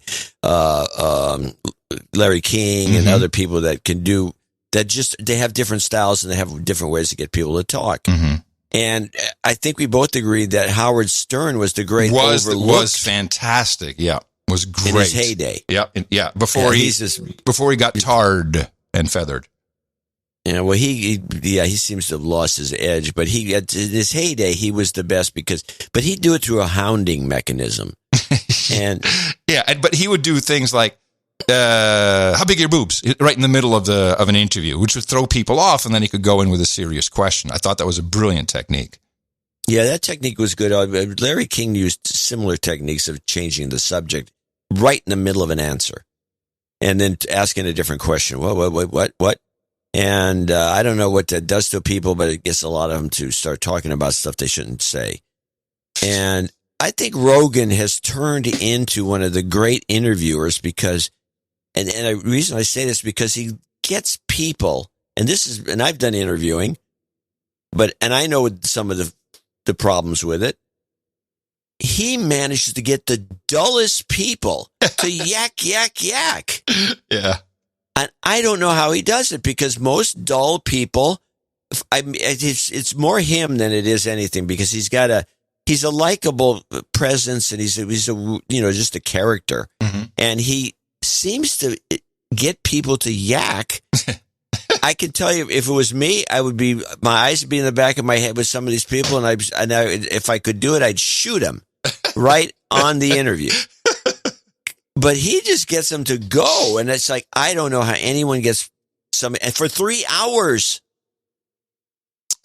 He's very good. He's a very good listener, and is always asking about the person, asking for their opinion or what do you think? It's. If you ask people the right way, they will about themselves. They will always talk. But you're right. He's got a gift, and he's a generalist, so he knows enough shit about everything that he can kind of hobble along. I identify with that. So what should I talk about besides No Agenda and my fantastic partner, John C. Dvorak? Well, I'm not expecting much of that, but what do you mean? I'm going to do tons of that. I hope you do. But I think you've got to talk about Osterholm, and then you've got to talk about Malone being a spook. Yep, that was my idea. Yeah, and because he'll like it. I've noticed that he perks up with spookage, with spook stuff and some other things because he knows there's UFOs and spooks. He knows there's UFOs exactly, Mm-hmm. and so he knew because he has a sense that there's a second layer that has no a layer of reality that he has no connection to. Mm-hmm. And if somebody seems to maybe have a connection to it, which you do, he'll perk up and he'll let you go. And you might, by the way, and don't get yourself in trouble. No flat Earth stuff, for example. You're so strict with me. I think he thinks it's funny. He thinks flat Earth is funny. I think he also thinks the simulation. I think he may think that's funny. He's not as into the simulation as Scott Adams. Scott Adams just brings it up constantly. No, but and even with his latest thing that you pointed out and you had the clip of, he talks about this mass formation thing being slipped into our software. Yeah, that was a bit much. Yeah. So let's do your COVID clips. No, we don't do that. We're not good enough. We're no professionals. So we should. I don't want to bore people. So let's go with some COVID stuff. Let's go with the to wrap it up. I got 3 clips. I got to make sure I got the right word. Yeah, okay. Let's go with COVID. This is interesting. This is just COVID talk on Democracy Now! Oh, no, this is Coof. Never mind. That's a coup. Oh. COVID. Okay, we got the group COVID in San Francisco. This is our local report. The Bay Area is breaking records for new daily coronavirus cases. Stop. This is our local KQED operation. They're going on breaking records. And by the way, they should be humiliated by the breaking of records. We're the one that shut down first. San Francisco was the first in the entire United States to shut down. Mm-hmm. So what good did it do? But I want you to notice the transition to the next topic, how lame it is. Okay, go. The Bay Area is breaking records for new daily coronavirus cases thanks to the highly contagious Omicron variant. While vaccines are keeping more people out of hospitals, public health officials are concerned about not having enough staff. Zenny Triunfo-Cortez is president of the California Nurses Association. She says last year, the state tried to keep staff at work by decreasing the isolation time for healthcare workers exposed to COVID. But now that's part of what's driving nurses away. They'd rather quit than continue working under unsafe working conditions. Cortez says staffing shortages could be helped by improving working conditions and reinstating stricter infection controls. While we've all been focused on COVID tests, some health officials and state legislators are putting the spotlight on another kind of testing. Coming up, why sexually transmitted infections are the subject of a new state law. Good well, one. on the topic of testing. Yeah, well, did it go into AIDS, HIV? Well, no, they went into the real STDs, the normal. Actual STDs. Mm-hmm. Yeah, syphilis. Yeah, if you want to take a side trip, let's take a run at that. Yeah. This is the STD San Francisco report. Oh, crap. I didn't know that it was on. Boom. So I know early reports showed STI infections in the Bay Area were down in 2020. Wait, she said STI infections. That's wrong. Isn't she meant STD? Okay. So I know early reports showed STI infections in the Bay Area were down in 2020, but not because people didn't have those infections. They just weren't getting tested. We weren't having often. sex. There was a syphilis surge in San Francisco in early 2021. Sorry, man. How could we miss the syphilis surge in San Francisco? I mean, that has title written all over it. No, I guess we missed that one. The syphilis surge in San Francisco in early 2021. Mm-hmm. What is the public landscape right now in the Bay Area in terms of STIs? Well, I mean, I think we had this sort of artificial dip in the numbers, as you mentioned, because when we first went into shelter in place. I think she said STI, meaning sexually transmitted infections. Right, but she said it twice. You said STI infections. Most people call it STDs. Yeah, it's all right. It's just ant fucking as usual. Well, I mean, I think we had this sort of artificial dip in the numbers, as you mentioned, because when we first went into shelter in place, we were, certainly both socially and sexually distancing. But, I do some volunteer clinical work at a sexual health clinic, and I can tell you that people are certainly back out there having sex again. So I think there's no reason to. Do we have a survey? Does the CDC say this is true? Are people having sex again? Expect that we won't have a bounce back and then some. Did she say sexually distancing? I don't know. Hold on a second. This I can't get through I'll this tell report. You now, this is sweet, and so you should just let it ride. Okay, I'll let it ride. Sorry. Or, certainly both socially and sexually distancing. Yeah. But, I do some volunteer clinical work at a sexual health clinic, and I can tell you that people are certainly back out there having sex again. So I think there's no reason to expect that we won't have a bounce back and then some in 2022. What factors are contributing to this rise? One of the issues that we hear about a lot is the rise of dating apps such as Tinder and Grindr that have made finding sexual partners so convenient. And what, some of my patients say it's easier to get a sex partner than to order a pizza. I mean, it's that much more convenient. Only in San Francisco. There it is. Wow. Okay. Who knew? Easier than getting a pizza. Easier than getting a pizza. That's groovy, man. That's why the Bay Area is so good. Nice fry. But you do, unfortunately, get diseased. It's kind of the drawback. Well, there's that. There's that. Yeah, well. Sexually distanced. That's good. I like that term. Yeah, sexually distancing. Get away. So I've got two clips more. This is Omicron severity clip 1. The U.S. is now reporting more than 500,000 new cases of COVID a day, more than twice the previous record set during last winter's surge. One of the big questions with this new Omicron variant has been disease severity. And now researchers have published the first data looking at how severe Omicron is in the U.S. compared to previous variants. Well, I'm on the edge of my seat. This is what they've been talking about. The minute Omicron cropped up, we'll know in a few weeks. We'll know in a few. The funny thing is nobody. This report is like they're aghast at everything, as if nobody could just make a phone call to South Africa, where the disease has come and gone, and they know everything there is to know. But no, we can't do that. No, that would be crazy talk. Anyway, so jeez, that's great. So here we go at part 2. Here to explain what they found is NPR's global health correspondent, Michaeline Duclaff. Hey there.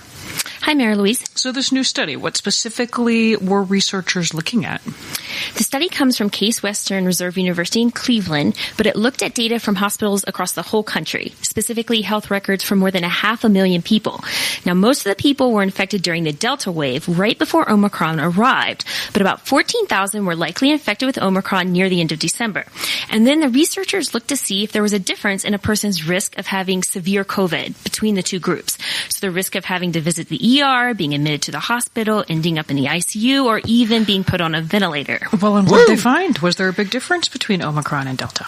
Yeah, there was a clear and substantial difference. Oh. Dr. Pamela Davis is a pulmonologist at Case Western and a senior author on this paper. She says if you're infected during the Omicron surge, the risk is lower for all the outcomes I just mentioned. Oh, did she finish by saying if you're double vax, boosted, and triple masked? No. She could not and bring sexually herself to distanced? say that. She almost said, but didn't quite say that it doesn't matter what your vaccination status is. There you not go. Vaxxed, vaxxed, double Good vaxxed. way to wrap it up.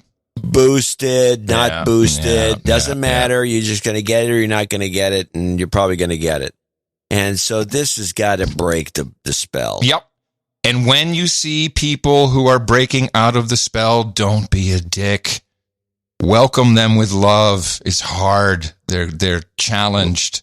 They need love. Well, obviously, and people who say, "Well, it's a good thing I got my 2 shots and a boost." That's why when I got infected, because it made it easier. Because there's no proof of any of that. You cannot prove. You need to beat them. Those people you need to beat with a stick. Don't help them. Just when they feel the shame, that's the ones you want to help.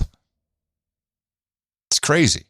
It's sad. It's crazy. It's sad. Crazy. It's sad. Hey, before we take our break, what should have been the top of the news, in my mind, but is impossible because there's zero reporting on it, is Kazakhstan. Oh, yes. I think this is is a clip. No, I wish I had a clip too, but I can tell you what I'm seeing. First of all, okay, I'm hesitant to say it, but I have a feeling that someone inside the Biden administration, not even inside the Biden administration, but someone in the State Department certainly, did a great job. And here's what I'm seeing. We distracted the world and Putin to Ukraine. Oh my God. Oh, we got teleconference. Oh, we got to talk about this. Putin's got AI. He's going to blow everything up. Oh no. Oh, don't put your rockets there. Don't put your rocket. Don't encroach on Russia. Boom, boom, boom, back and forth. Then hyper rockets on their other flank, the entire other side. Boom, Kazakhstan, complete Ukraine playbook, color revolution in progress. Government resigns over some, the trigger was great. Hey, just jack up the liquid petroleum gas, double the price overnight. They have the operatives in there. Biden, again, in pictures with all of these top crazies in the country. And why is this? And I think this is because I always say, if you want to know if there's some country, especially a stan, and you hear about it, go look at the map. Where is Kazakhstan? It's right in between Moscow and China. And the route through Khorgos, Khorgos, from China is a key logistics hub for Beijing's Belt and Road routes into Moscow. This is a disruption, I'm quite sure, by the U.S. government, State Department, rogue entities, bankers, God knows who, to stop the connection between, certainly pipelines. All of this is in play now between China and Russia. Boom. And not a word in the mainstream media about it. You're saying boom. I said boom. Not a word in the mainstream media about it. A brilliantly executed coup. And now I guess, where's Vicky Newman? Where's Vicky? Someone's doing this. Someone's playing this. Did you catch any of this? Any thoughts? Yeah, I'm not going to. I don't have the kind of conclusions you've already gotten to. You're ahead of me. But I can't see that this. I can see this exactly as you say. Yeah. And not a word, man. Not a word. Well, then you're right. If this is true, they've actually done a good job, and it's possible. We certainly can't have. Every time I see Blinken, it's unimaginable. But I could be as wrong on Blinken as you can be too. Yeah, of course. As all the Democrats were about Jared Kushner, mm-hmm. who was something of a diplomatic genius when it came to Israel, and so it's possible that we're just our natural bigotry about certain people. Yes, this got to be one of them, and that's why I think it's the old school. Man. It's the old guard. They're the ones that are all Russia obsessed. Well, it could be the insight. It could be Blinken. May be just a dummy at the top. Oh, he's got to be. He just comes across as a schmuck. That makes more sense. Yeah, someone else is running this. This was sophisticated. And someone's got to convince me otherwise. This was no drop over to the CIA again because they're doing stuff like this and getting away with it, and they don't like the attention because it ruins because they're always it's like a chess player. They don't want you to know what they're up to. Yeah, and they seem to be pretty adept at that. And I always wonder what they think of our show. Now, correct me if I'm wrong, but it would behoove those people, those Russia haters, old school. The globalists and murderers, really. It's the neocons, the neo-libs, whatever you want to call them. It would behoove them to disrupt Russia and China, right? Yeah, we can't have that. We can't have that at all. We want to control. No, that's not it's certainly not with resources. I mean, the other way of looking at it, I kind of look at it from the perspective that Russia and China bump up against each other. I don't think that they have a great love for each other culturally. But the Belt and Road, the train tracks from China to Moscow go through Kazakhstan. Yeah. So, just like... We're the ones that go to Europe go through. Don't they go through there too? Yes. Yeah. This is a disruption of the Belt and Road. And I mean, the real protection here is of Europe because the Europe gets hooked up to that Belt and Road, even though they are with the shipping lanes that go into Padua or up there in the northern Italy area. Northeast. It's the trains that are really, because that's a continuous flow.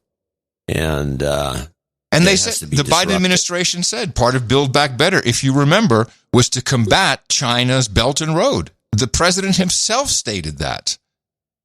I don't think he meant to say it, but he did. Well, somebody wrote it for him to say. Right, of course. Hello. Can we just not assume that's a given every single time we talk about this we president? Have to remind people. All right. Well, eyes on the stands, and if anybody has any kind of information they'd like to help produce us with, we'd appreciate that. And I'll apologize. I should have corrected you. Honestly, I forgot. Didn't happen. You mentioned that the CEO of Pfizer was Israeli. He's Greek. Thank everybody for correcting me. Correcting you. Not for me, not correcting you. I thought he was Israeli, and I still do. Yeah, no, it's pretty clear he's Greek. He's Jewish. He's a veterinarian. So I think that's the funniest part. An Israeli accent. Yeah. Well, it sounds a little Greek too, honestly. Well, it could be Greek. Okay. Yeah. So I have before we go to the break, I do have a little an amusement. He may be a dual citizen, actually. A what? I think he's double nationality. Well, It wouldn't surprise me. It wouldn't surprise me. Will have it. Yeah. Okay. Okay. Now I'm bringing up the chat room. Known as trolls. Yes. Just to make sure because I'm going to do this. It's an Ask Adam. Okay. I will. I will not look. But you can. Are you in the chat room? You're not in the chat room. No, of course not. No, of course not. I promise I will not look. There's also a. Do you need the jingle? No, this is really Ask Adam. Yeah, you can play it. Okay, I was expecting you to say no, but okay. Sorry, no, I don't need the jingle. It's kind of okay. Yes, go ahead. Here it is. Okay. We'll just do it quick. Ask Adam. There you go. Okay. Yeah, that's a beauty. That's perfect for this one. Now, this is back to the old movie questions I used to ask. Oh, yes, this is the original Ask Adam. Yes, it was movies. Yeah. I was going to ask you what this movie is. Now, I'm going to give you some hints. Okay. This movie came out in the 70s. Oh, it's going to be tough for me. Okay. Well, it's not, because it's one of the most famous. I was living in the Netherlands, so I don't know, man. I was in the Netherlands. You would know this one. Okay. In other words, if you guess it, I won't be surprised. But if you don't guess it, I'm designing it so you can't guess it. But hello, it's a very seminal science fiction movie done in the 70s, and curiously, it's about 2022. So I'm going to give you a scene from the movie. And then here's what makes me sad. I gave you this information on the last show, and you just don't listen to me. 15 years, and you just don't listen to your wife. I already know what it is, because I told you this. Oh, I know you talked about it. That ruins it. But you don't. Well, you ruined it by doing this, because it's the clip that's so cool. Okay. I'm not going. I wasn't going to pretend that I didn't know and then guessed. I know of ahead of time because we talked about it. Okay, we'll do it anyway. It's too bad. I bring this movie up on the show constantly. Well, here's the clip for the Ask Adam. New York City, in the year 2022. Nothing runs anymore. Nothing works. But the people are the same. And the people will do anything to get what they need. This is the police. What they need most is... Yes, I understand. And the payoff? Can we do it? Yeah, go ahead. What they need most is Soylent Green. Yes. I just thought the New York City bit was hilarious. And you did mention it, but you didn't have a clip, and you didn't have actually parts of the movie. That movie, which I have seen maybe 5 times, I may go back and watch it again, because it is one of the most entertaining movies with Charlton Heston and Edward G. Robinson. Yes. It's just a terrific film. It's kind of freaky when you take into account the 2022 and how that sounds. But of course, we're living in a disaster movie. That's the whole point, isn't it? Nothing works in New York City. Gee, that was nonfiction at the time. Who knew? And it'll come out. You know that they're doing the fake meat based on human cell culture. We talked about that, didn't we? I think maybe. I don't know. Yeah, it's coming. It's coming. I'm surprised it's not at CES this year. Just imagine all the tech shows. Oh, this is really fantastic. I can eat beef made from my own cells. I can't wait. Telling you, people are nuts. And with that, I'd like to thank you for your courage and say in the morning to you, the man who expertly put the C's in the Coof, Croup. Ladies and gentlemen, say hello to my partner, Mr. John C. Dvorak. In the morning, the old Mr. Adam Curry. In the morning, all ships at sea, boots on the ground, feet in the air. Subs in the water. All the dames and all the knights out there. And a big in the morning to all of our trolls hanging out in the troll... hanging out, you okay? Is that aluminium or is it... what is that? What is that? That's a pile of tin cans. Tin cans, A pile of aluminum cans. Aluminum, very good. Soda cans. Yes, I figured I had to ask eventually. Yes, in the morning to you trolls. But yes, sorry. It's a nice sound effect. It's a great sound effect. If you wanted to digitize it, you couldn't get it. You couldn't make it that way. It's very hard to create that. Very hard. The trolls are hanging out in the troll room. By the way, none of the trolls had it right. They were pre-guessing when I said I already knew what it was. So they're not listening either. That's good to know. Let's count them, see how many there are. Come on, trolls. 2,257. That's our troll count. Trollroom.io is where you can hang out with all the trolls. Thursday. It's where you can hang out with all the trolls. You can listen to this show live. You can listen to all kinds of live programming. If it's not live, then it's Memorex, but it's a podcast. It's 24/7. NoAgendaStream.com, Trollroom.io. Go in there. Meet children from other lands and troll them with no consequence. It's actually pretty cool. Or you can follow us on our Mastodon server, NoAgendaSocial.com, to let people know that there's some confusion out there. Someone sent me a note and said, hey, I hear Pleroma is better. Mastodon has too much censorship. So let's just explain something real quick. The terms Mastodon, Pleroma, these are all implementations of the Fediverse. So it doesn't really matter what the software is. It's who's running your local software that matters, which is why you should do it yourself. It can be done completely decentralized. Follow John C. Dvorak at NoAgendaSocial.com or Adam at NoAgendaSocial.com. And that's where you can congratulate artists when they win for their artwork, as many did for Parker Pauly, who hadn't had a win in a while, and he did the artwork for episode 1413, as we discussed, aptly titled Fleurona. We're a bit from the future. And this triggered a lot of people, exactly the way it was intended.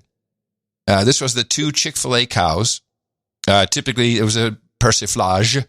So typically they'd say eat more chicken because they don't want to be eaten as cows. And these were bastardized to the signs read, eat more open source meat, which you and I, when we were looking at the art, said, oh, this is great because you can read it as open source or open sores, as an open pussing sores. Yeah, so it has a certain disgusting aspect. And we like that.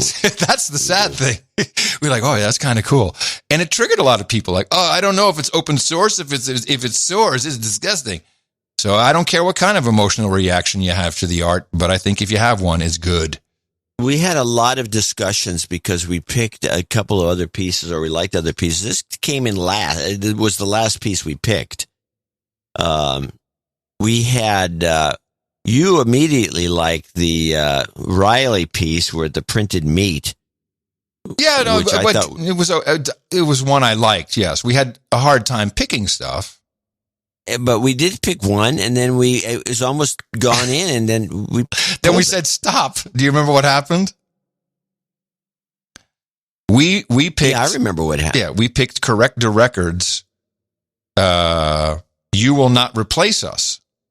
Which was a cow, which is alt meat, which was a cow in front of a steak. But as we were looking at it, it's like, well, that's kind of funny because it's part of the very fine people hoax, which was bastardized to Jews will not replace us. So it's iffy. And I'm like, they'll be funny. Let's see what happens. It'll trigger something. And then as we're looking at the art, we said, maybe the whole Nazi symbol in the background is not a good idea to add. Well, it wasn't Nazi. It was German. German, right? But it was just it pushed it over the edge. We're like, this is not a good idea. Yeah, no, it was not going to work. No. And because all we need is one person to say, these guys think Jews are cows or whatever. Like yeah. We didn't need anything, but it would be like this is an insult to, I mean, it didn't make it funny. It made it unfunny to me. It was not funny. And it was a nice piece though. Yeah, it was a great piece. Correct Director did a good job, but it was a little much. We can't have this kind of subtle symbolism that is like that. We can't just come up with good stuff. Then we seriously discussed the Tonta Neal mullet with no agenda shaved into the side of the head. Yeah, that wasn't going to happen. But the one we wanted just to be a little bit better was the 2022 Mutton and Mead Bowl, the open source meat.io football. You were a big fan of that piece. We wanted that to be better. Well, I think that the lettering on the football was too small. And we don't have the website set up, which was another problem. Like I had to go and set up a website. No such website. Now, one I liked that you just hated, but it wasn't going to get picked anyway. Okay. Remind me what I hated, please. You hated it. Mr. Mind Reader. What did I hate? Sir Paul Couture's Goodbye 2020, Wade Hello 2022 with a TOO. It's a good title, but it's beside the point. Oh, yes. The art itself had a skeleton with giving it 2 fingers of a peace sign. And it was just a nice, the devil in the background. It was just too much. It was a nice bad piece, imagery. But it was just like, whoa, where's the goodness in this? I think the font was really cool, what he did. I like that. I think everything he did. I thought the cartoon was cool. I thought the devil was cool. For devils. Yeah, as devils I go. liked the pun, the 2022 TOO. I thought was a great bit. It had everything going on except it was a negative. It was all very negative imagery. The imagery was negative, and we don't do it. Was a little too negative, yeah. Or gruesome images. And then you threw the Hail Mary. Oh, look, welcome to Texas. We're people too. That's great. I'm like, no, it's not a great piece. Which one was Darren that? O'Neill, welcome to Texas sign. Oh, I did throw, yes. I did throw that. I did throw it in, you're right. I thought it was a great piece. And then you wanted the printing cows with the cow with the udders by the printer. I said, no one will get that. I like that piece too. You're right. I said, no one will understand. See, that. I have a lot of. See, I see a lot of stuff as great, and you always hate it. I hate it, and it's always hate. I actually say, I hate that piece. I never use the word hate. Do I have to record this? Yes. Oh no, don't worry. I'll do it. I'll hate that piece. Let's see what else you hated. It's just the worst. I don't hate anything. I don't hate. By the way, like the Mike Riley mullet with names. Yeah, it was. We both kind of. It was cute, but it was not going to get used. We was trying to do an MTV logo with the mullet. Oh, that's what that was. Yeah, right. But if you don't see it, then I didn't see it. And I like the deconstruction in the front, Curry and Dvorak in the rear. It was very funny, and that part I liked a lot. But it just didn't translate. I didn't even notice that. Because it didn't translate. You didn't get the MTV reference. You didn't see that. So then it doesn't work. And then I usually say, oh, I hate that piece, just to move you on. Well, you never said that. Yes, I did. I hated that piece. Don't you remember? Okay, you did. You're right. Hey, okay. Yes, good. We need to move on. So we ended up with the cows. Yes. And the cows are good. And I'm glad he got some attention. The cows were hilarious. We appreciate the work by Parker Pauly and all of the artists who help us. And this is kind of an important thing. The New York Times is touting again, podcasting will be likely the next censorship target. Here we go. Survey, prominent political podcasters played key role in spreading the big lie. So they're trying to deplatform podcasters again. How can we do it? What are we doing? How can who's in control? Well, Podcasting 2.0 protects, enhances, and extends podcasting. Please consider trying a modern podcast app at newpodcastapps.com. That way, no matter who you're listening to, they can't be thrown off. You will have uninterrupted podcasts coming to your app, and you can use a lot of these new features, including seeing all the images whip by, as we just discussed. The NPR reached out to me. I think they may be interested in doing some of this as well, which is good because NPR is always on the leading edge of everything. They're the last ones to call. Hold on a second. Let's just establish some facts here. NPR just called you. As of, I think, last week, there are 4.5 million podcasts registered through the Podcasting 2.0 system. Am I not right? You are correct, sir. So taking it to the next logic, after that, 4.5 million NPR calls. I'm glad they're leading the pack here. Hey, because they'll take credit for the whole thing. By the way, yeah, of course they will. Of course, that's okay. I don't mind. I'm very okay with that. I really don't care. I just want our show to stay on the air no matter what, so you might as well use a new podcast. That makes a lot more sense. Let's thank our executive and associate executive producers for episode 1414. Did we get any 1414s? Did anyone pick up on the 1414 jam?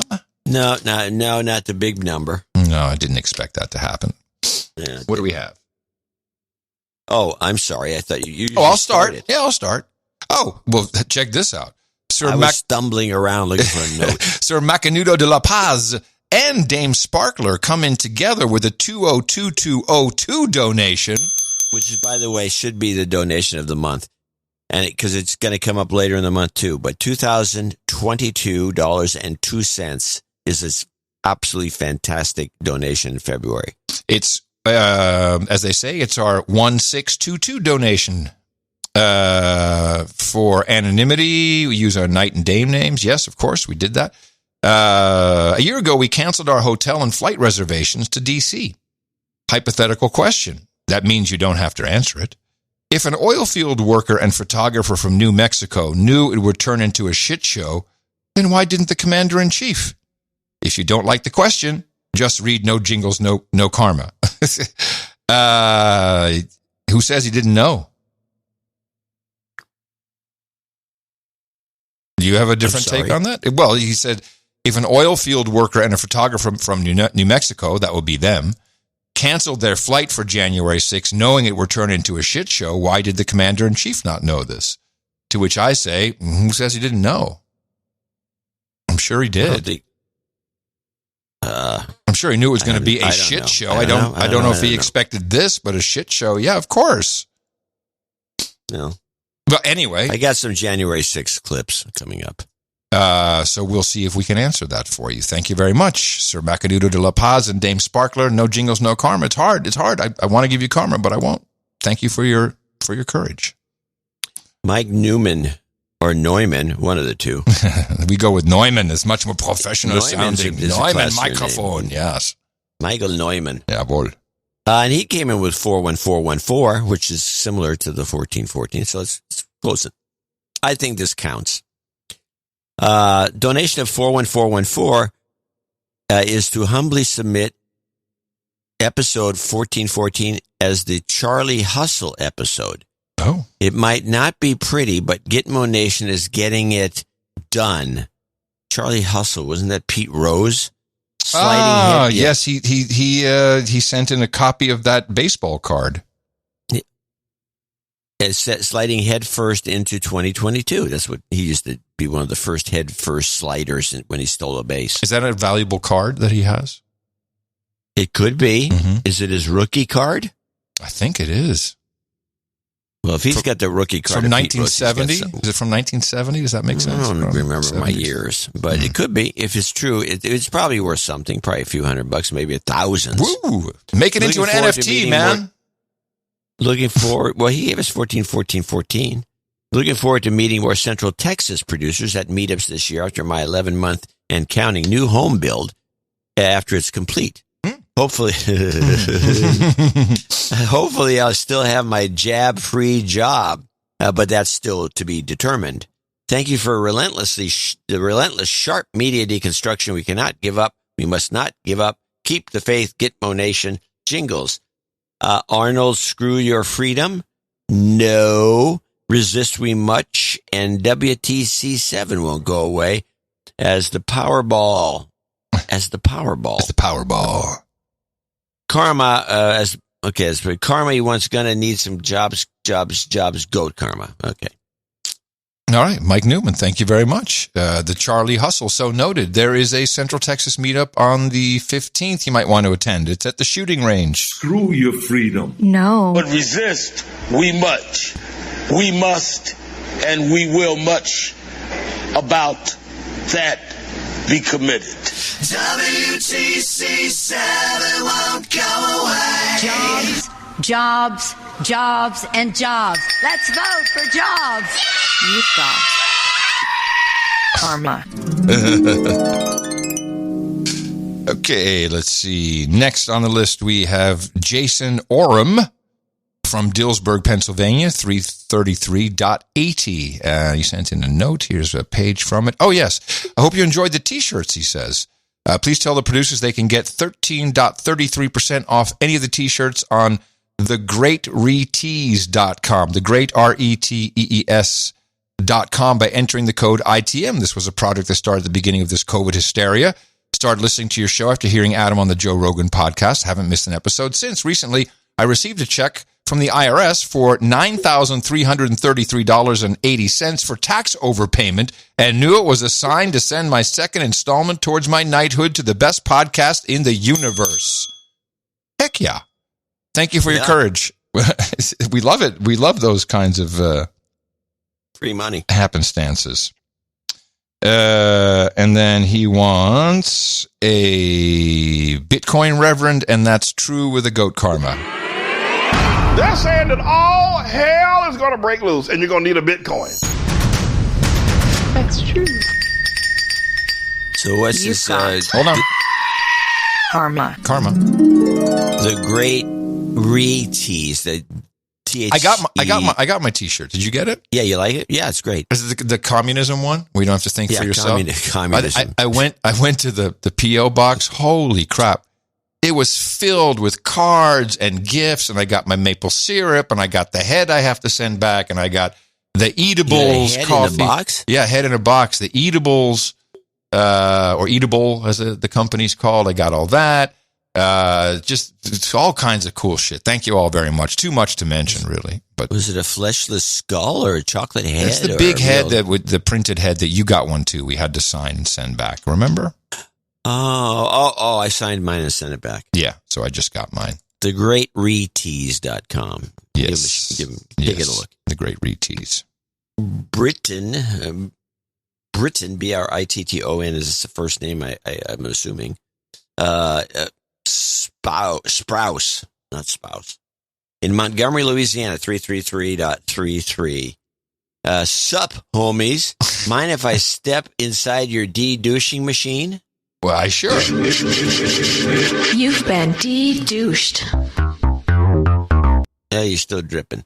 I have an important correction to make regarding the name of CBS reporter Antigone Davis in episode 1388. John C. mistakenly said that Antigone was a Greek goddess. Oh, no. She's not a goddess. She's the daughter of Oedipus. Oh, no. The super short summary of her story is this. Antigone's brother died while attacking Thebes, and the new king of Thebes, Oedipus, cousin Creon, made it a crime punishable by death to give his corpse a burial. Antigone performed a funeral in defiance of the decree, reasoning that failure to bury her family member would break the law of the gods, and that divine law is supreme to man's law. She's willingly put her life on the line for her convictions, which is a kind of a courage we could use a bit more today. Despite this donation, I'm still in debt to this invaluable show. Many thanks. Aww. What was I thinking? Okay. What, do we need anything here? No. Oh, wait. No, I have jingles, boost, stay safe, girl no, and jobs karma. Or is that a different line? Oh, that's the one, isn't it? That's Britain. Wait a minute. Yeah, I see it here. It may not be on your... No, it's not on mine. Okay, I have it here. Give it to him. Oh, what the hell? Why is it not working? What's going on? Or Britain. I don't know. It could be a woman. Britton. What kind? I don't know what kind of a name is that. Is that like Pat? Hold on, but I'm going to do the jingles as requested. Yeah, I'm just stalling. I'm doing. I'm ready. I'm trying to play them. You keep talking over them. Well, I was just doing my thing. Yeah, great. Boost. Stay safe. No. Jobs, jobs, jobs, and jobs. Let's vote for jobs. You've got karma. Yeah, that kind of worked. It's not bad. No, I like it. I actually kind of like that. Chap Williams comes in next with the same amount, $333.33 as Britain did. In Edmond, Oklahoma, I got no note from him. That was a check that came in, a bank check. And they usually don't have notes with him. And he will write us something later, which we will read when we get the chance. Yes, I do not have that. I also, do you have the note from Paul Branham? Knighthood account and note in email. No, I got nothing. Oh, this is... I'll look for Paul Branham while you read the next note. While I edit this on the fly. Jesse Noble from Saskatoon. A little confused up there in Scandinavia. $3.33. These would be dollar dues. Your note is too long, so I'm just going to tell you I'm going to shorten it. Pleasure to make my first donation of $3.33 on my 33rd birthday. Please de-douche me. You've been de-douched. If you could please throw in a penny from the penny tray to de-douche my wife, I would be so grateful. Well, I couldn't imagine having anyone else by my side in this crazy world. Okay, You've been de-douched. I started listening to No Agenda in September of 2020 after Adam's appearance on the Joe Rogan Show, his first in Austin, Texas. Well, that was not my finest hour. I haven't missed a show since. Well, it worked. Neither has my friend McCormick, who has yet to donate. Please call him out as a douchebag. Douchebag. Then he has quite a story about how he came to. Well, he says, I was hit in the mouth, or so I thought, long before COVID came along. I was all over the COVID story. I thought with my experience, I could call these false flags, for lack of a better term, from a mile away. If only I was a No Agenda listener back then. Our firstborn child was born early March 2020, and all those feelings as a new parent were full of fear and completely fell into the mass formation. We scolded friends for not taking this seriously, ridiculed... What? I read this. It's a beautiful story, really. We scolded friends for not taking this seriously, ridiculed those who returned from trips and not quarantining, to refusing family entry to our home to protect our high-risk newborn. Looking back, I can't fully... No-risk newborn. Yeah, right. Looking back, I can't fully put my finger on the exact moment when we broke out of the psychosis, but listening to No Agenda was a catalyst in late 2020. The service you provide by breaking down the news, accompanied with contributions from the No Agenda community, which also happen in the donation segment, people who skip it are missing out, would take tens of hours to replicate, maybe more. I always try to get ahead of narratives, but from becoming a No Agenda listener, I truly feel 6 months or so ahead of the narratives, and I think differently, always looking to identify correlations and buzzwords, dinging in my head the bell. I might as well finish it because it is a good story. The past 5 months, my family's lives have been turned upside down as this vaccine mandate crept into our life. My wife, a healthcare worker, has faced a vaccine mandate, which requires her to test 3 times a week at home and pay over $200 a month to be enrolled in testing. That is the best of it. The healthcare culture has become completely toxic with hate speech against the unvaccinated and a lack of sympathy and care. She is struggling, but strong, and I'm proud of how she's standing up to immoral politics. Myself, I'm a sales manager. I used to travel frequently, but have gone mostly remote over these last 2 years. I've faced discrimination at work, like being uninvited from in-person meetings as my vax status was revealed. And of course, I could not test because it's not the same as vaccine. I fear I may be in for more hardship as being vaxxed is now required to fly in Canada, which is essential for my job. Today, for a nice birthday present, I had a new job offer rescinded. I had always been awarded the job, and I'd already been awarded the job and received the offer letter, but decided to disclose my vax status, though it did not come up in the interview, because I did not want to start a new employee-employer relationship dishonestly. Though who would have been my manager seemed to be okay with it, the business partners were not. No exemptions to the vax policy. Oh, my goodness. So sorry about that. That ends the note there, I guess. Do you have anything else? Vax policy. Sending positive vibes to John, Adam, all of Gitmo Nation. Can I please get 33 as the magic number jingle and some jobs karma as well? We desperately need it. All the best, Jesse Noble. Well, of course. Where is the magic? I wasn't expecting. Didn't see that at the end. It's a depressing note from Saskatoon, the Paris of the West. It's a depressing note, but I'm also happy because at least they know they're depressed. 33, that's the magic number. Yes, it is. It's the magic number. Jobs, jobs, jobs, and jobs. Let's vote for jobs. You've got karma. Okay, it was worth the long note, Jesse. I'm sorry. I apologize. It was good. It was good. Thanks for sharing. And, well, your job's karma should kick in. Tony, just plain old Tony, from Brisbane, Australia, 333.33. Please find this note for my donation of 333.33 Australian dollars, nano pesos. As I progress my way to knighthood, this is only a small token of the value you both provide to myself, my family, and the No Agenda family in general, as it has been some time since my last donation, episode 1309. So he thinks a de-douching's in order. It's okay by me if that's what he wants. You've been de-douched. Personally, I feel you're dry enough, but it's okay. I think it's fine. But, if you want a de-douching, we'll gladly do it, of course. My request for jingles is as follows, please. Goodbye, Left Nut. A forgotten classic. Yes. The Sexy No and the Fauci Wheeze.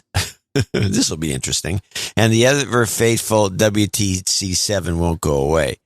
Our little human resource, Sienna, thought it was so cool last time when you played all the different language versions of the In the Morning jingles. She loved doing NA sound bites at the local meetups. Aww. For your amusement, I've attached a few of her instances.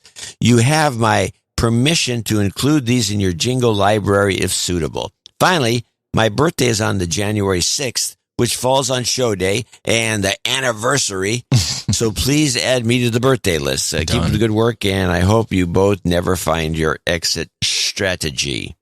Thank you very much, Tony from Brisbane. You'll love the meetup coming up soon. Good night, Left Nut. No. WTC7 won't go away. All right, Tony from Brisbane. There's something screwy about that combination. Did you get the little girls? I remember it, but I just looked for it, and he must not be under Tony because I can't locate it. Oh, okay. We'll do. And I'm sorry because I do like doing that typically. Jonathan Peckham's next at Bristol, Rhode Island, 23456. ITM shout out to all this out to the CU. Shout out to the CU. What is that? You think? The CU. Well, anyway, it says next Tuesday, Chicago meetup gang. No, Chicago. Something with Chicago, obviously. CU, Chicago something. Maybe not. Rhode Island producers and Chicago producers, please give those slaves, what kind of a meetup is that? Chicago, Rhode Island. Some mac and cheese karma and a quick whole load. Get vaccinated. No. Goat karma, pretty please.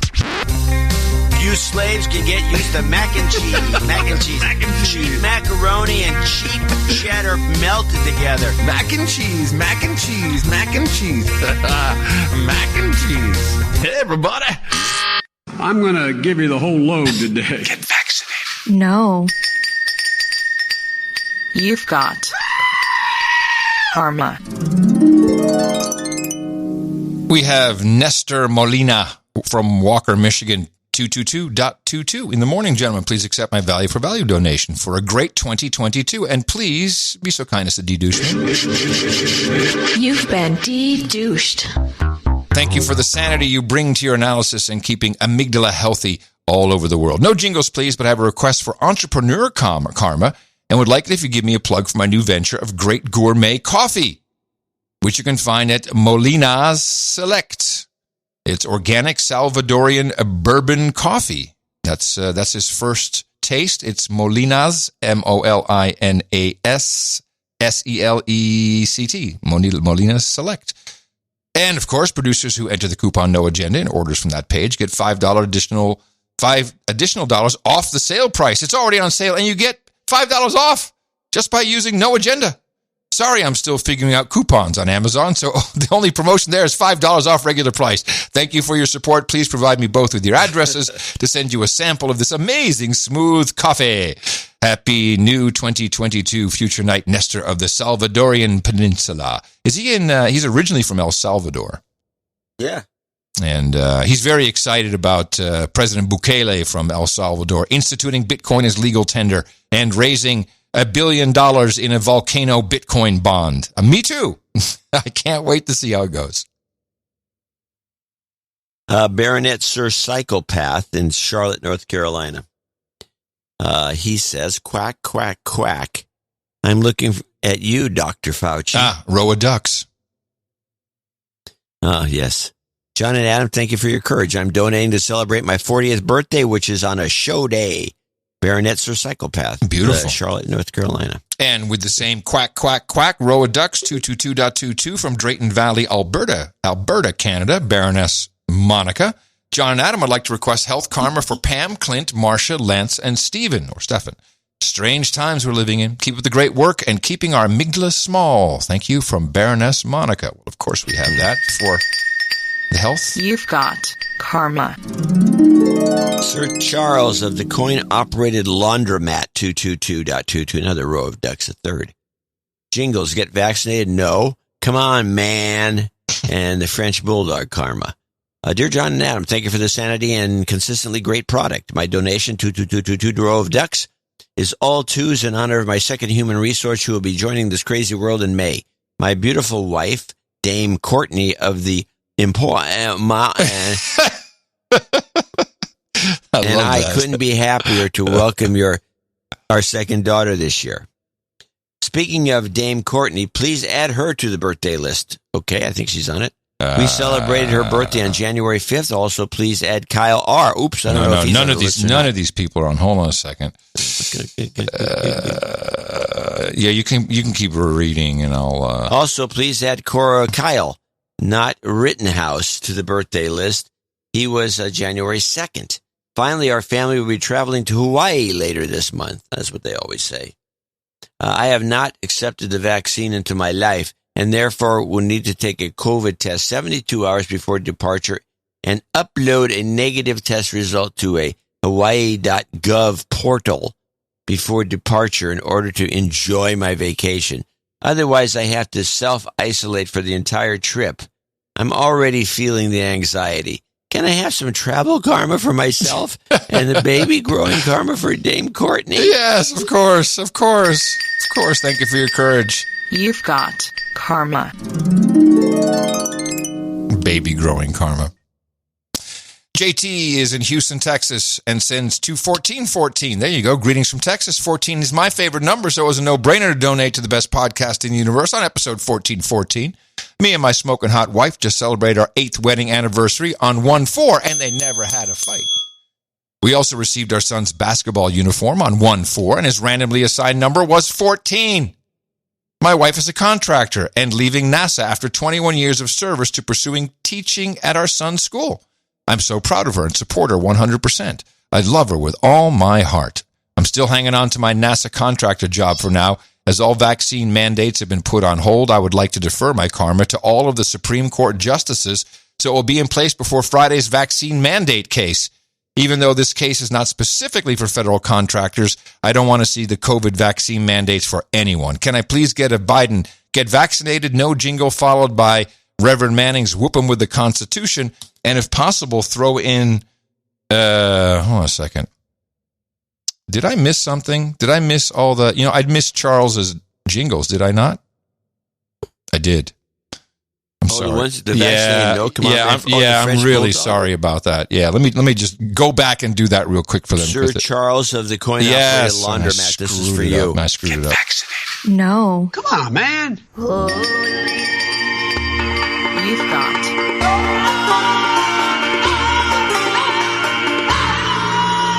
karma. Yeah, it's my fault. I usually catch that. Yeah, it's, shit happens. Okay, so now we return to JT in Texas, and he says, can I please get a Biden, get vaccinated, no jingle, followed by Manning's whooping with the Constitution, a classic, and then he wants a squirrel, which we happen to have. So we will roll that out for you. Any karma with all that? No, here you go. Get vaccinated. No. Now get out there and whoop Obama's behind. Whooping with the Constitution. Whooping with the Constitution.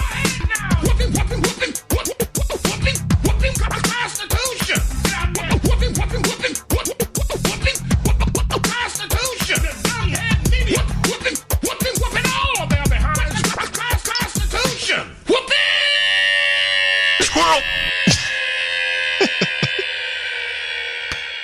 Classic. Jim Rosano, a.k.a. Vinny, 21414. There you go, another one. I'm finally donating to put an end to my year and a half of douchebaggery. I was finally called out last week by my good friend Josiah, the mouth-hitting founder of the ET fungi mushroom farm. Last week, he made an appeal to No Agenda Nation for help in recruiting a suitable candidate to serve as farm manager. I am happy to report that he received several calls of interest after you read his note, and he has finally filled the position. Nice. Thank you for helping my friend out. Thank you for creating a community that connects people seeking mutually beneficial relationships, if you know what I mean, as opposed to the codependency and exploitation that is all too common in the world. And finally, thank you for creating a show that, A, allows us to keep up with the world events without being gaslit, and B, provides laughs. I'm sure I'm just one of many listeners out there to whom mental health has benefited from your work. It's a great thing you're doing. For jingles, can I get your help in slaying the Wetico parasite that has infected the minds of my fellow human beings? Give me a "we're all going to die." Stay safe, to the head, and a shut up slave. I hope this note wasn't too long, John. I tried my best, but this dude isn't into the whole brevity thing. Love and light. Stay dangerous. Vinny. We're all gonna die! Stay safe! Shut up, slave! That was actually pretty funny. Those two back to back, I don't think we've ever had that precise combo. We're all gonna die! Stay safe! It's so violent. I love to stay safe. Violent. Matthew Wilson, 202.51. No jingles, no karma. No death jab from Big Pharma. Hey, it rhymes. Trust the real CDC, people. Curry Dvorak Consulting. Okay. Whoa. That's a good one. I like that one. Shout out to Adam's Fireside Chat with Texas Slim. We need more of these. Not that John's harrowing health inspection tales are any less engaging, but seriously, Adam, I think there's an emerging market to get more people exposed to these kinds of thinkers. Just some food for thought. Yes, well, that's what the WithAdamCurry.com podcast is about. Long-form interview, mainly to get some clips on No Agenda. And then you can go and listen to the whole show. It's that simple. And thank you very much, Matthew. And we'll wrap it up with Simon James from London, who says $200. He says, great show. I don't think there was any other... he's short and sweet. Now, we want to do this thing with these make goods. We got a couple make goods, too. Oh, yeah, let's read these. This is from 1413, notes that went missing. We did have some mishaps, and you couldn't get to the P.O. box. And so here we go. This is from James Williams. The P.O. box was closed, is what it was. Yeah, because you couldn't get to the P.O. box. Yeah, the post office was closed. They closed it on me. Remind me to tell you my P.O. box story after the show. After the show. I cannot broadcast it. Well, maybe I can, but only after I discuss it with you. Okay. Something hilarious. All right. How about that for a tease? You want to end the show just to hear it now, don't you? In the morning, John and Adam, says James Williams. The THC donation. Do you have a bubbling bong jingle to play here for Greg? Well, if I had thought about it, I would have had something. Okay, so it's the bubbling bong donation. Thanks for hitting me in the mouth, Greg, and congratulations to the new addition to your family. I'd like this donation to be credited to my wife, Stacy, and her ascension to damehood. She also needs a de-douching, as her last donation went without. Oh, I'm sorry. You've been de-douched. Although I shall remain a douche, I do humbly request a double dose of Jobs Karma.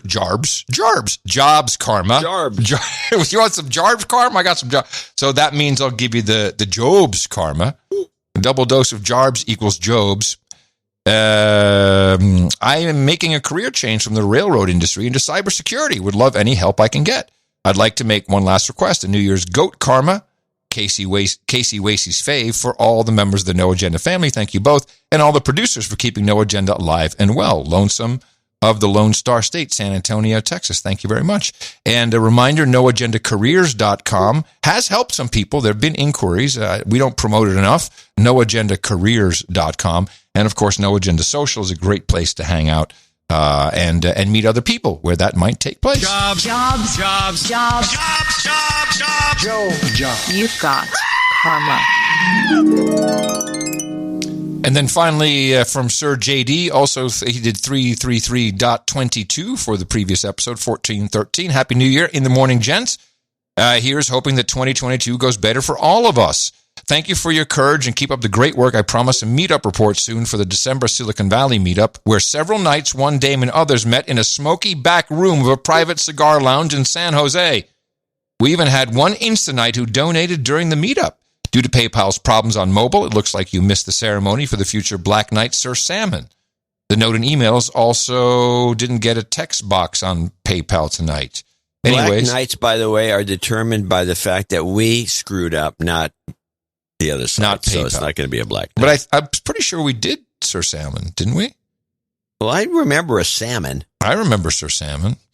Okay. But if you mean a black knighting, then no, that's incorrect. That's if we screw up, not if technology screws up. And if we screw up, we just blame it on technology. That's how it works. Thank you, executive producers and associate executive producers. You did it for episode 1414, a good number. I don't know if it's an angel number, but it's a good one. And these credits are completely valid, legal. Anywhere credits are recognized. IMDb is one place. You can go on your LinkedIn profile. It does seem to help people. Maybe if you're looking at noagendacareers.com, tout that as some unique selling proposition for yourself. But whatever you do, make sure other people know about this fantastic opportunity to become an executive producer of a media property in 2022. Send them to this address. Dvorak.org/NA. And thank you for kicking off 2022 just right with your time, talent, and treasure. Our formula is this. We go out, we hit people in the mouth.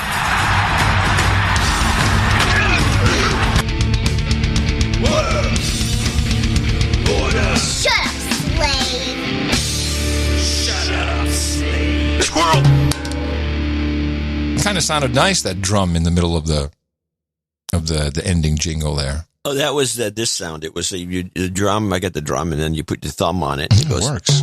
Yeah. Oh, I like it. A thud. It's a thud. Yes.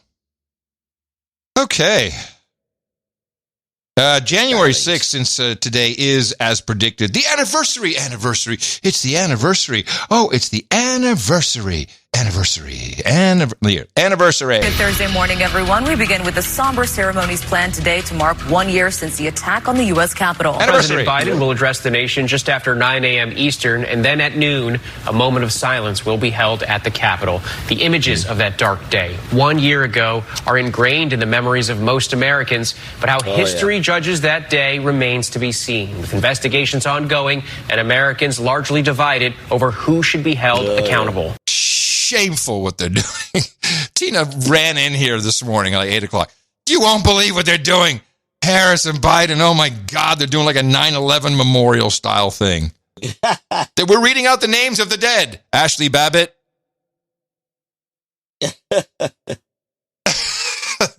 Great job, everybody. Man, oh man, this is, they're really just pushing. They're just going as hard as they can. They don't care. And I don't know if you have any clips, but I'd just like to give some framing from NBC.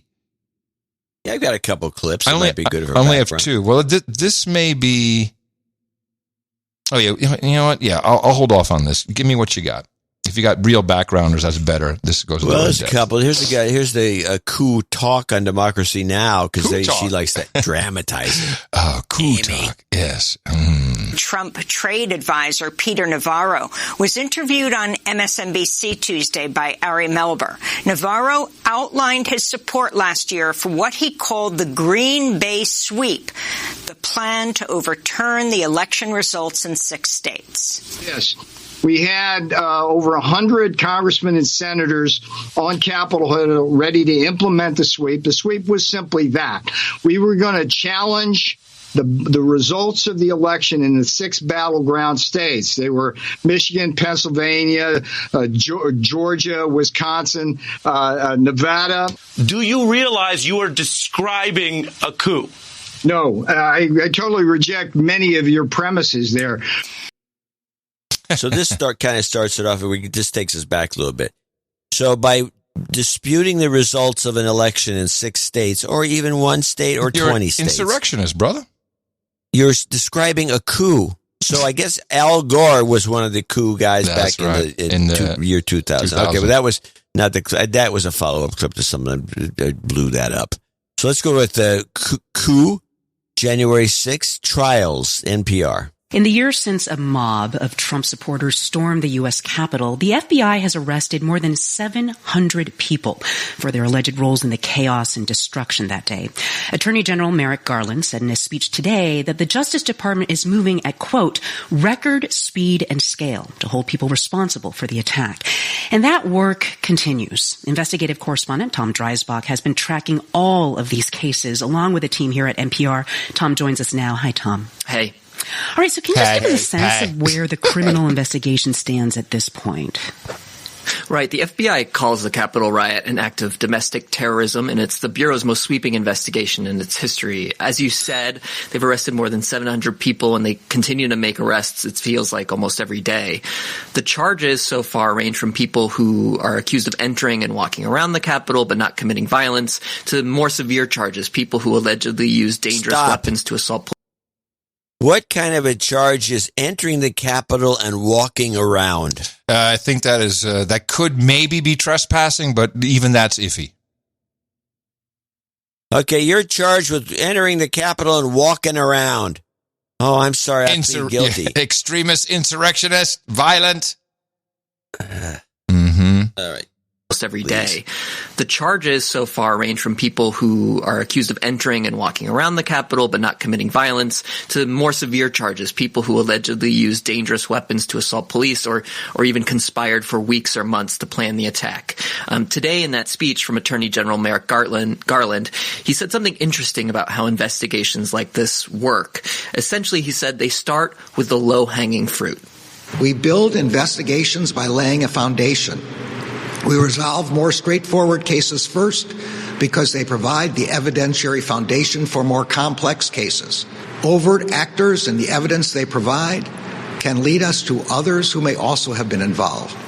Garland said investigators are following the money. They're looking at involvement of people, quote, at any level, and whether they were actually there that day in Washington on January 6th or not. Oh, I can tell you the money. Bitcoin. Yeah, we're tracking the Bitcoin. It funded these extremist, domestic violent extremists. Oh, okay, that makes nothing but sense. Here's another. This is an offbeat clip from Democracy Now!, and this is gonna be interesting because it's so screwy. This is the coup Hannity clip.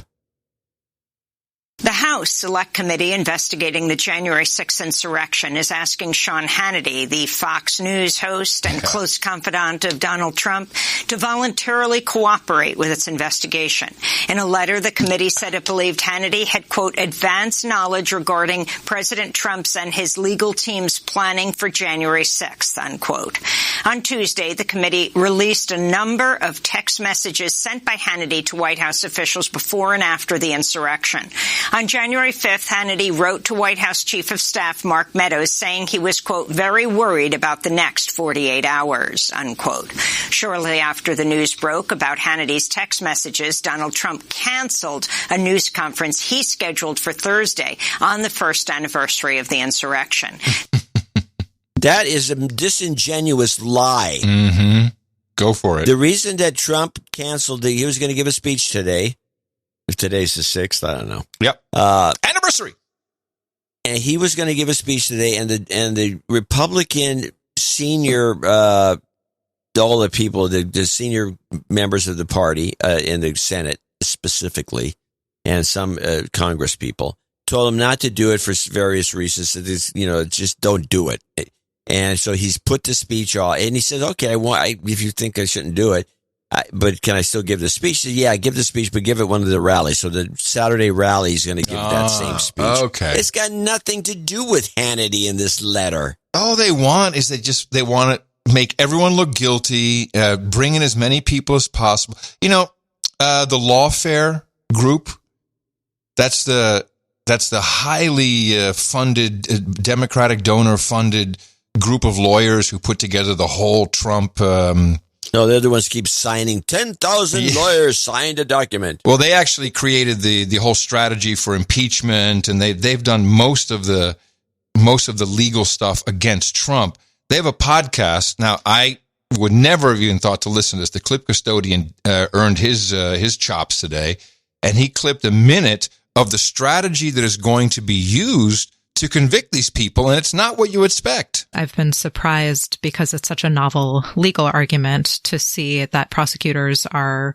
relying quite a bit on a law that was passed actually in the wake of the Enron scandal as part of the Sarbanes-Oxley Act. For those of you keeping track, it's 18 U.S.C. 1512 C2. So this is a law that prohibits corruptly obstructing an official proceeding.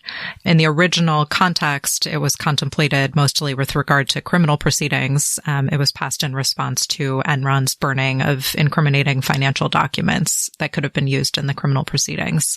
But here, prosecutors are arguing that it applies in connection with Congress's certification of the election as the relevant official proceeding. Several defendants have already challenged the statute on the grounds that it's unconstitutionally vague, and already there have been, though, 2 separate judges in the district court in D.C. who have rejected those arguments. So far, it does seem like that will be a useful charge. It carries a 20-year maximum prison term, so it can be a very useful tool for prosecutors. How about that old friend popping up, Sarbanes-Oxley? And unbelievable. And here's what she mentioned: U.S. Code 18-1512, tampering with a witness, victim, or an informant. Whoever kills or attempts to kill another person with intent to prevent the attendance or testimony in an official proceeding, prevent the production or record document in an official proceeding, prevent the communication by any person to a law enforcement, blah, blah, blah, blah. Whoever uses physical force or threat of force against a person to influence, delay, or prevent testimony in an official proceeding, withhold testimony. I mean, it's hinder, delay, or prevent the communication. I mean, yeah, okay. That's what they're going to use. And, by the law, it might work. Yeah, I take it to the Supreme Court and they'll throw it out. It's stupid. I have one last clip. Because, of course, whatever's going on, it's got to be really something you can twist and make political. So here we have Chuck Schumer, and the clip is voting.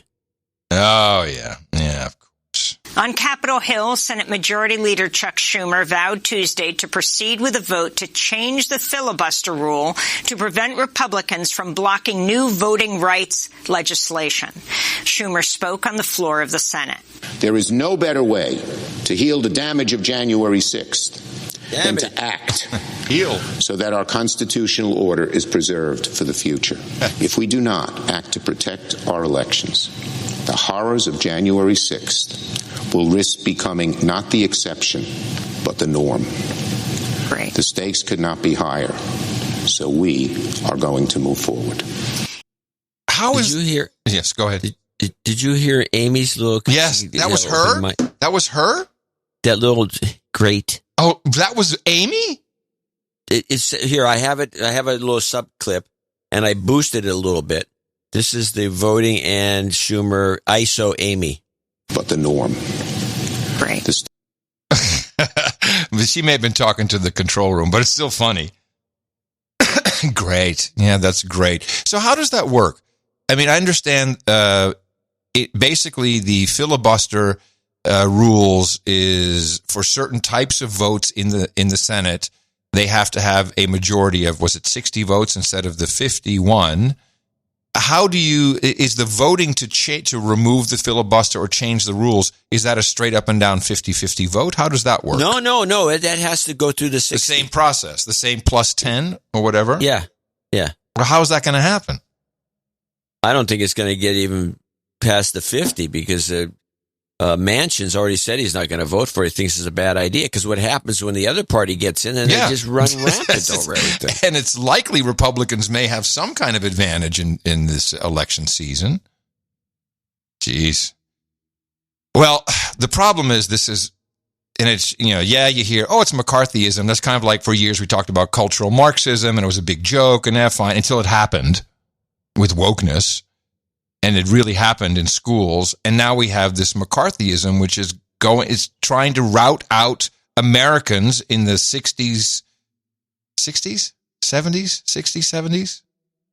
It was you're a commie. No, it was the 50s probably. When was the commie stuff? That was the House Un-American Activities era. That's where they were finding communists everywhere, and that was in the 50s mostly, and it rolled over into the 60s and ended. But a lot of people got rousted. Yeah, a lot of them were communists. Well, I'm sure there's some insurrectionists as well, but what the mainstream media is doing, the M5M, is sick. They are making ordinary American citizens, not Hollywood stars like in the days of the Reds. They're making ordinary citizens who are concerned about their local community. They are naming them violent extremists, domestic extremists. NBC is far above and beyond, and they're so insane. They are now saying that these crazy right-wingers, they're now going to local politics. And that's unacceptable, damn it. And this week marks 1 year since a mob of Trump supporters stormed the U.S. Capitol. In the time since the January 6th riot, domestic extremists have shifted strategies. Brandy Zadrozny explains how in our series, State of Extremism. In our series, State of Extremism. January 6th, 2021. USA! Crowds marched to the U.S. Capitol building. Throngs of people grew into thousands. Denise Aguilar posted to social media that day, saying she was there. Aguilar later said she never breached the building nor participated in violence. And since then, she's taken her fight back home. It's all about local legislation, your local school districts, your city council, board of supervisors. So it kicked off as a national movement that it's now parents are realizing we need to start coming to the local government. Her shift is part of a broader trend, according to Jared Holt, who studies domestic extremism at the nonpartisan think tank, the Atlantic Council. Okay, first of all, I want this job, domestic extremist analyst. What the hell? And this guy, he looks like he's 18.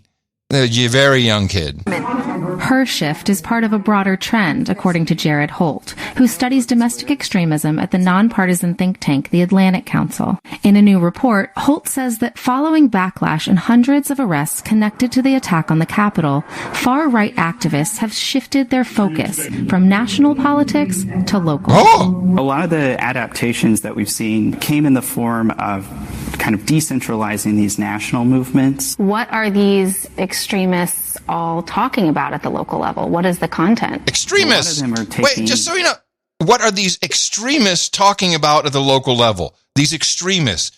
F-U-G, lady. Decentralizing these national movements. What are these extremists all talking about at the local level? What is the content? A lot of them are taking it upon themselves to re-engage in the broader conservative culture war. We are here to protect the children of our community. For Aguilar, who we met outside a local school board meeting in California, it's opposition to mandates. We figured out that going to the Capitol and working that particular piece doesn't do anything because these legislators have already made up their mind. She is the founder of a group called Mamalitia and says her activism is peaceful. Like many who share her goals, Aguilar uses alternative social media platforms like Telegram to organize and strategize. This is what they're doing at the school board meetings. But those go-local tactics also being embraced by prominent white nationalists. This is the right approach. Going to the school board meetings, going out to protest. Groups like the Proud Boys responding, taking to the streets of towns in Long Island and North Carolina to protest public health measures. Extremist groups have always seen the culture wars as a place that has enough anger and division already that it can be fruitful for them. This is very sad what they're doing here. So if you're pathetic, I should mention the Atlantic Council, they made a point of saying it's nonpartisan. Yeah, bullshit. Well, who came out of the Atlantic Council? I just have the page up. Oh, who did? Susan Rice. Nonpartisan. She was actually there as an administrator, and then she became just before she became the ambassador to the UN, and now you can't get her out of the White House. Yeah. Richard Holbrooke, Marianne Slaughter. Oh, these are great mostly people. Democrat operatives. Yeah. But to call people who want to, who are calling their school boards to account extremists. It's just wrong. It is wrong. Well, there is a move. This is interesting. I don't have the clips. I could have put a whole presentation together, but I'll just summarize. Because the Fox people have picked up on this, and they're kind of bringing it up, and they're showing these clips, and most of them show up on MSNBC. These clips come from there. Mm-hmm. It's kind of proof that this situation in Virginia, where the governor was voted out because of his comments that, parents should have nothing to do with their child's education. They should leave it to the experts to educate your children. So get out of these boardroom meetings. Yes, this is not your place. And he said it and then doubled down on it. Yeah. And now all these Democrat operatives are coming out of the woodwork saying, yeah, well, that's right. It's not why they lost that election. The reason they lost that election is because some of the lies and some of the, they had all these reasons why they lost the election, but it was because of this education thing. And the Democrats are completely befuddled. It doesn't make sense to any of them that the parents, why do they want to say in the kids' education? They don't know. They're not teachers. They're not in the teachers' union. Only extremists want to do that. They're extremists. That's the only thing they can be, because why else would Why would you want that? You crazy? Why would you want that? They don't. Yeah, it's nuts.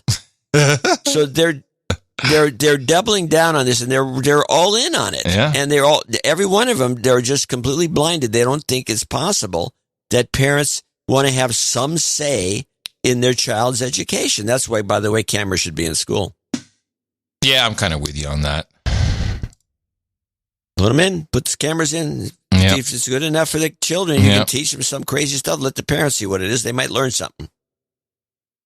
Okay, I got one more clip, which I think is this is almost an ask. Another. Why is Facebook under such attack for every stupid thing that comes along? And listen to this clip. This is Facebook, January 6th. A new investigation by the Washington Post and ProPublica has found Facebook played a key role in spreading false information about the 2020 election in the lead up to the January 6th insurrection. The news outlets report at least 650,000 messages were posted on Facebook attacking the legitimacy of Joe Biden's victory prior to the insurrection, with many calling for political violence, including executions. Why? Oh, because the political class wants to control Facebook. And in fact, I believe behind the scenes, Zuckerberg is trying to negotiate a beautiful exit for himself. So the Starfleet command that the politicians want, Democrats and Republicans, can move in and control Facebook the way they want to. I think that's what's going on. Facebook has it all. You said it yourself. They take away money from the news media. All the money. They take away way too much money for their taste. And like the classifieds, the local ads, it all went to Facebook. So everybody hates Facebook. And then, hey, while we're pinning this on Republicans, let's just add Facebook to the mix. They're not going to go away, but then we can control them with regulations. Isn't that exactly what they want? And Facebook wants it too. They want the regulation. Well, it has to be a nuisance at this point. Except they're making so much money. Who gives a shit? Yeah, when you're making that kind of dough, yeah, okay. Crying. Jamie Raskin hates me. So what? The Pope had an interesting little communique. He spoke at the Vatican and had a message for the people of the world, and a very surprising one at that. Which goes counter to every narrative that we have discussed on this show, and it upset me deeply. Luckily, I was able to obtain a 37 clip of the Holy Father with translation voiceover. The other day, I spoke about the demographic winter affecting our world today. Maybe some people don't wish to have children, or maybe just one or two. And many couples don't have children, perhaps because they do not wish to, or they only have one and not more. But they might have two domestic animals, two dogs or cats, this is quite a contrast. Questo rinnegare la paternità e la maternità. This giving up on being a mother or father can take some of our humanity away from us. Dogs are people too. There it is. From the Holy Father himself. Dogs are not people. Counter to the narrative. Wow. It's not often that you and I agree with the Pope on something so fundamental. That people need to have children and stop putting dogs in baby carriages. That dogs in baby carriages. I thought that was pretty interesting. There's I saw with a dog in a baby carriage, some personality. There's a concerted. There's like an interagency thing at play here, which we haven't discussed, but I think this short clip will give us 18 seconds, will give us enough to talk about. Verizon and AT&T have agreed to delay the rollout of their 5G wireless service, which was set for tomorrow. The companies initially rejected a government request to hold off on deploying the technology over concerns that it could interfere with the electronics on planes. Now the companies say they'll wait 2 more weeks to resolve any safety concerns. Have you followed this at all? Yeah, in fact, we talked about 2 or 3 shows ago. You never listened to me. Yeah, but that's on purpose. What are we? This is a big stink, and it's like there's all kinds of people. You know what it reminds me of? It reminds me of the big stink year. You'll actually remember this. The big stink some years ago about home power line internet. Yes, yeah. Which I use. Yeah. You did reviews of it even. Yeah, sure. I like it. It works great, and it's faster than Wi-Fi, and it's cleaner, and it doesn't have all these issues. And you don't get tinnitus in the house from having too much Wi-Fi. And in the early days, it was, oh my God, the ham radios, it's going to destroy amateur radio. It's never, because it's going to get out on the power lines and the hams can't do anything.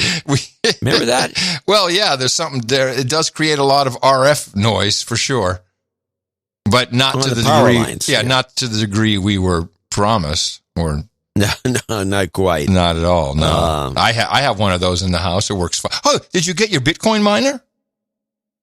Oh, I got it, but I haven't looked at it. Oh yeah, I can't wait to hook. I'm hooking it up Saturday. I'm so excited. Oh, okay, we'll be mining the coin here at home. Yeah, it'll take you about 2 to 5 years. Yeah, that's not how it works, but okay. In fact, no. Is there some faster way of doing it? No, it's it just goes through mining pools, and at current rates in Texas, it'll cost about $2 in electricity per day to run the bit miner, and I should mine $4 of Bitcoin for every $2 of electricity. Yeah. Current prices. Huh. Yeah. So anyway, the this 5G thing, the one, at least it's those guys aren't using the same frequencies as T-Mobile. I mean, because there are a variety of frequencies, including the very dangerous ones, which they can use, and I think they will in some areas, that unfortunately require a transmitter every 100 feet. So here's the thing that's just wacky about this is the only reason I can see maybe the FAA or the airlines really, but the FAA saying, we need time, we can't do this, is because they have shitty equipment. They never required good filtering receivers, because if this system, it's really for the last, if you have below 300 feet, there's no visibility, the aircraft can do auto landing, and it uses a piece of the same frequency band as totally. 5G, but it's separated by 400 megahertz, and that's completely filterable, is being done in Europe. So someone's looking for a big handout, and I think I expect the airlines. Yes, because it probably is going to cost them money. They're going to pull out some old gear and put in some new gear. And the old gear was never built with that in mind. They didn't put the frequency thing in because you had 2 bidders trying to put these radios in, and one could sell something for, $800, and it was just a piece of junk. And the other one had, well, we got all these filters. So what's the cost? It costs like $1,500. We'll buy the $800 one. Thank you. We don't need those filters. By the way, try 60,000, but that's what it costs to install them, get them certified. It's a real pain in the ass when you change something. But this has been known for years. I'm talking about the original equipment. That's what. Yeah, I gotcha. And yeah, you're probably right. It's going to be ridiculously overpriced to begin with. I know what they could throw some filters in. So Yeah. I think they're just going for money, these a-holes. More money we can print up. More of that. Just on the 5G, there's a patent that Pfizer filed. Now, it's a patent application. Usually this is full with crazy shit. So I'm just going to read it to you. It's not in existence. It may never happen. But it was approved, this patent, on August 31st, 2021. And it is the very first patent that shows up in a list of over 18,000 for purpose of remote contact tracing of vaccinated humans. Prost. And this will be done through the Internet of Things. Frequency of 2.4 gigahertz or higher from cell towers and satellites can directly activate graphene oxide held in the fatty tissues of all persons who've had the vaccination. I deem that to be true. 2.4 gigahertz. That's in 5G territory. Huh. I love these patents. I have to take a look at that. That could be unless I see it, I'm not buying it. Oh well, I have a link to the patent application. As long as it's in the show notes, I'll check it out. Yeah. So, but again, there's the graphene. We've been hearing this shit for so long. There's something fishy going on. I think we all agree that there's something fishy going on. Yeah. All right. Yeah. I have one more clip in I guess we could call this an OTG light type segment.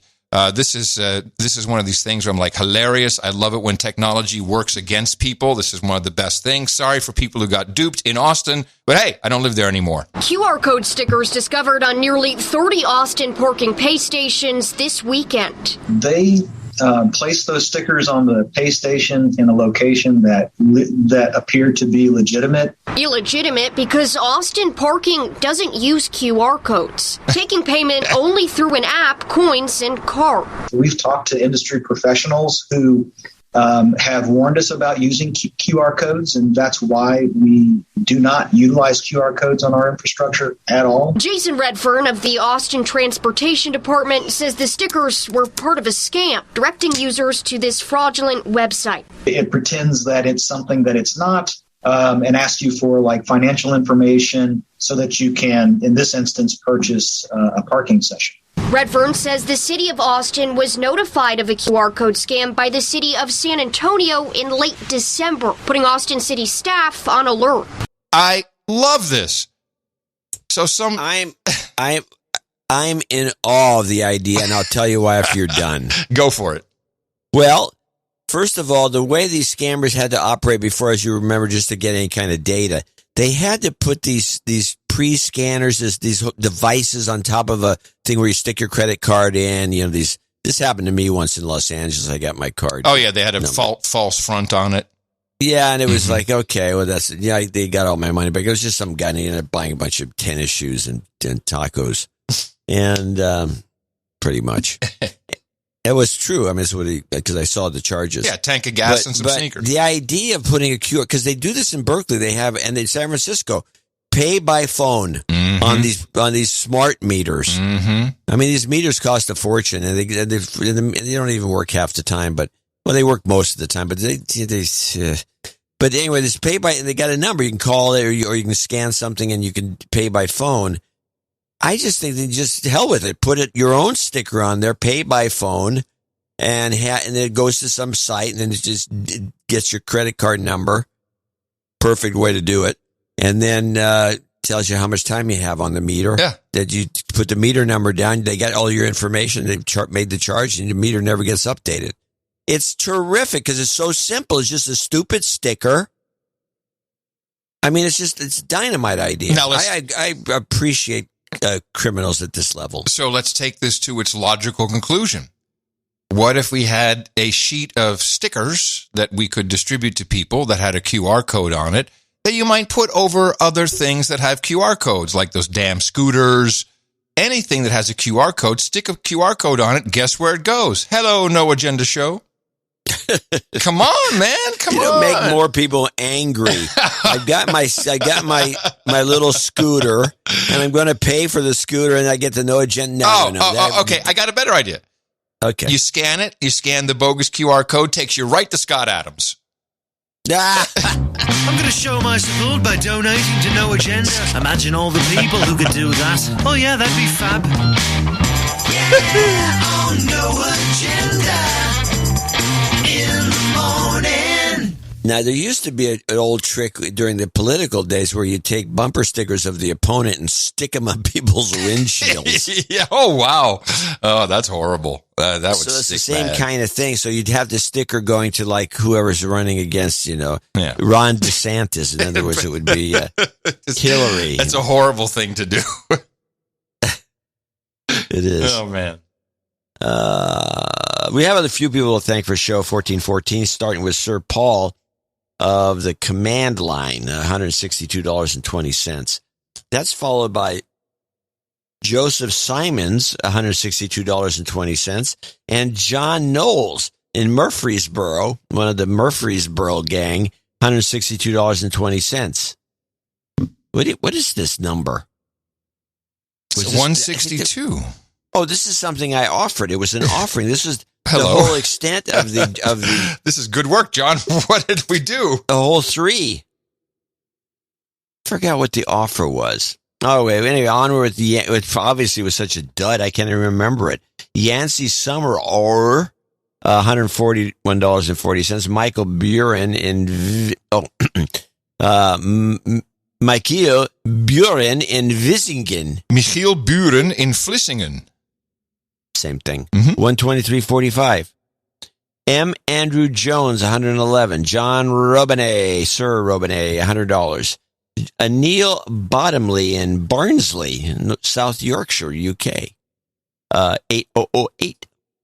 Paul Branham in Greeley, Colorado, 8008. Hold on a second. This is the same Paul Branham who donated for his knighthood, and we don't have a note from him. So he's also an executive producer. We've got a note in on this. Please add Jack Marvel to the birthday list for 221. Boobs, B-E-W-S. Well, should we knight him then? Because we only know it's Sir, so I don't.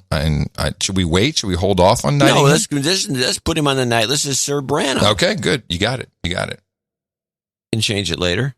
It's not that hard. Who's this? Oh, my goodness. Holy moly. Yes. Sir Kevin McLaughlin, the Duke of Luna, lover of America, and boobs. Boobs, boobs, boobs, boobs, boobs, boobs, boobs, boobs. There you go. He's back. He's back, but he wrote a note. Oh. Boobs, he says. Donation, Sir Duke of Luna.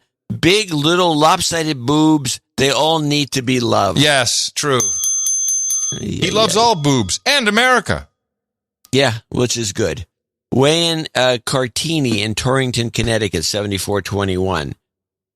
Sir Jamo of North Central Idaho in Lewiston, 6933. Matthew Renz, R-E-N-Z? No. I thought it was Benz. It must be a different guy. In Waterton, Minnesota, 6666. Skylar Visconti in Bakersfield, 6006. And he says little boobs, Karma. Along with, holy moly, Sir Kevin McLaughlin's back, 6006. And he writes, small boob donation. God bless America. Oh, man, yes. Sir Not Jake, Chris Bailey. I'm sorry, Sir Not Jake at 5678 and Chris Bailey at 5556 and Sir Nicholas at 5555. Then we got Sir Patrick Coble. Hey. Our buddy, the Murfreesboro guy. Yes. 5510. Important. Meetup call out. The Valentine's Day skating meetup of love is happening in Nashville, February 14th this year at the local skating rink from 6 to 8 p.m. Bring your loved ones, skate around the night. The Curry and the Keeper will be there. Finally, You're going to go to Nashville to skate? We're going to do Nashville meetup on Valentine's Day. I will be skating. The Keeper will not. She looks more like the skater than you do. Yep, wrong. I am a skater, man. I grew up on the canals of the Netherlands. Yeah, I am sure you skated up and down the canals like they do.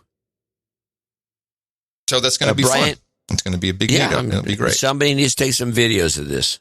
I want to see him do a spin. Brian Furley, 5510. Sir Tom Dari in DeForest, Wisconsin, 5510. Michael Gates, 5280. Susan Claycamp, 5021. James Sharametta, Napanoke, New York, 50. Loretta Vandenberg in Provençal, Louisiana, 50. These are all 50. So I could go back. There's something about 111. Sir M. Andrew Jones, by the way, he sent a Christmas card in at $111. I want to go back to that. And because it's a nice card, actually. He says, making it rain, hopes you'll call Raven to the stage. That's not happening. She's dead. No, she burned. She got injured. She got incinerated. It was a ricochet. It was a 45. It hit her right in the early thigh. Retirement for Raven. But now she owns a restaurant in the area and she's doing quite well for herself. What is she serving these days? She's still serving escargot? I don't know, to be honest. I haven't seen the menu. Okay. But it's funny you'd mention that because I just ordered some escargot. James Sharametta. These are all $50 donors, name and location. James Sharametta in Napanock, Loretta Vandenberg in Provençal. David Beach in San Antonio. Anna Drake in Whitestown, Indiana. Nathan Gray in Sebring, Florida. Laura Rankin, who's got a birthday, and she's right there in Austin, Texas. It's for her husband, M, who just celebrated his 33rd birthday on January 3rd. He introduced her to the show. Another 33rd birthday during the show. Isn't that it's weird? Mm-hmm. Sir Matthew Januszewski in Chicago. Dan Scalise in Vernon, Connecticut. Chisholm Cook in Bulverde, Texas. Villarreal, parts in Texas somewhere, I believe. Troy Watson, Brian Watson, and Troy Watson, one's in Raleigh, and Aichi Kitagawa, our friend in San Francisco. I haven't seen him at a meetup, but he needs to go. He keeps donating once a month, $50 from San Francisco. And I got a name I like to pronounce, Aichi. I want to thank all these people for contributing to Show 1414 and making it possible. Thank you very much. Yes, and thanks to all the producers who came in under $50. You may be doing that for anonymity because we just don't read anything from that part of the spreadsheet. But also we have the sustaining donations, which you can find more about at Dvorak.org/NA. And thank you again to our executive and associate executive producers. And I just got word about Raven. It turns out Raven is now a man. So things have changed in Club 33. Really? That's funny. I'll tell you why that's funny, because she talked about this once, just as I thought she was just joking. I mean, she was a knockout. There's no reason for it. I don't know. What are you going to do? Dvorak.org/NA. It's LA. Yeah, it is. Well, we just heard Laura Rankin say happy birthday to her husband, M. Rankin, as we said, 33 on January 3rd. Happy birthday. Sir Charles of the coin-operated laundromat. Happy birthday to Dame Courtney, who celebrated yesterday. And Kyle R., not Rittenhouse, who celebrated on the 2nd. Tony from Brisbane is celebrating today, as is Baronet Sir Psychopath. He turns 40 years old today. Paul Branham, happy birthday to Jack Marvel. He celebrates on February 21st, ahead of the game, but never too early. Jesse Noble turns 33. And we welcome brand new human resource to Gibbo Nation, Elizabeth Sterling. Happy birthday for everybody here at the best podcast in the universe. And then we have that one knighting. So we have the one knighting blade. It's for our buddy Paul here. So do you have... Yeah, I got it. There you go. Oh, that's good. Paul Brunham, you're going to have to let us know if you want your night name changed, but we appreciate the support today. 2 times on the list, and that's why I'm very proud to bring you up here on the podium to join the other knights and dames of the No Agenda Roundtable. You know how it works. You donate in the amount of $1,000 or more. You get the title, the ring, the sealing wax, and the official certificate of authenticity, and I'm very proud to pronounce the KV as Sir Paul Branham, Knight of the No Agenda Roundtable. For you, my dear sir, we have Hookers and Blow, Rent Boys and Chardonnay. We got warm beer, cold women, Polish potato vodka, diet soda, and video games. Ruben S. Women and Rosé, geishas and sake, vodka, vanilla, bong hits and bourbon, sparkling cider and escorts, ginger ale and gerbils, breast milk, pablum perhaps, but definitely the mutton and the mead. It is here for you. And we expect you to send all your information through noagendanation.com/rings. If you get everything verified, get it all checked out, get that off to you as soon as possible. Anybody can become a knight or a dame. Over time, people have done it with $5 a month. We've been around long enough. I think it is about $5 a month. Thank you again for supporting the best podcast in the universe. No Agenda Meetups. Only one report, but things are picking up again for the No Agenda Meetups after the holiday season. The Walnut Creek Meetup. It's in California. Had a surprising guest appearance. All right, here's Justin King for Something Awkward. Stay safe, John. I'm Adam Curry. Hey, in the morning. Dude named Ben.Anonymous. In the morning. This is Chris from Healdsburg. In the morning. Dame Damie from Healdsburg. In the morning, I blame the terrible traffic on Biden. This is Sophie from San Jose, California. In the morning, this is Heather from San Francisco. Long-time boner, first-time donor. This is James from Clayton, not long for the douchebaggery. The only 2 doses I'm going to get are the 2 doses I get every week from No Agenda. In the morning. Sir Pepperazzi in la mañana. First meetup in Walnut Creek, FEMA Region 9. Sir Jeffrey here. Thank you for your courage, everyone, for coming out. Chemtrails. Barnabas F. In the morning. My name's Brian, and I'm a douchebag. TT and Margot B. In the morning. And this is Cam6TMZ, Dave in Walnut Creek. Thank you for having us in the morning. I didn't know you went to the meetup. This was like a year ago. You're playing an old tape. Well, they just sent it to me. Wow, this takes a long time to produce one of these things. Who knew? They sent it to me. Maybe they edited that in. That Dave, I think it was the Dave or one of the other cams. Well, that's unacceptable. They sent me the big long antenna for my rig. Oh, have you hooked it up? Oh, yeah, of course. Yeah, it's next to the Bitcoin miner. I know. Here's what's on the calendar for your No Agenda meetups on Saturday. Local 251 International Brotherhood of Mouth Hitters at 3 o'clock. That will be in Mobile, Alabama at the Arroy Thai Cuisine. I got to get Dave Jones over there. Also on Saturday, second Saturday SpaceX Fan Club monthly meetup, 3:33 p.m. at the Cheesecake Factory in West Palm Beach, Florida. On Sunday the 9th, Smokin' Hot Citizens meetup. That's Celebration Park, Naples, Florida. Oh, I'll bet there'll be some smoking hot citizens at Celebration. I need a meetup report of that. The Spot the Spook meetup, also on Sunday the 9th at Dudley Sport and Ale, of course, in Shirlington, Virginia, near the headquarters. No Agenda Gitmo Nation Lowlands, Central New Year's Eve, dive into the Wild Boar Mountains. This is 3 o'clock Amsterdam time. You need to contact the organizer for details. Those guys are great. In the lowlands. They do some fantastic organized meetups with lots of fun activities and crazy stuff. They are truly a shining example. January 12th, Wednesday, South Louisiana. Their meetup starts at 6:30 p.m. on the Half Shell Oyster Bar in Prairieville, Louisiana. And the final one for today's list, next Thursday, January 13th, the Spooks versus Spooks meetup. And that will be at Lucette Brewery in Menominee, Wisconsin. Christopher Pagels is your man there. These are the No Agenda meetups just for the next week and a half, but there's a whole slew of them for the rest of the month and moving into February. This is what you need to do to stay out of any type of psychological or hypnotic state. Meet other people. Go out there. Go to a meetup. Bring your family if you can. Maybe the ones that are a little hesitant will start to lighten up.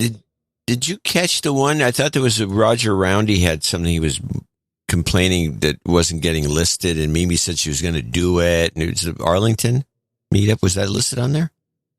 Shirlington, Virginia. What's the name of it? It's the Spot the Spook meetup.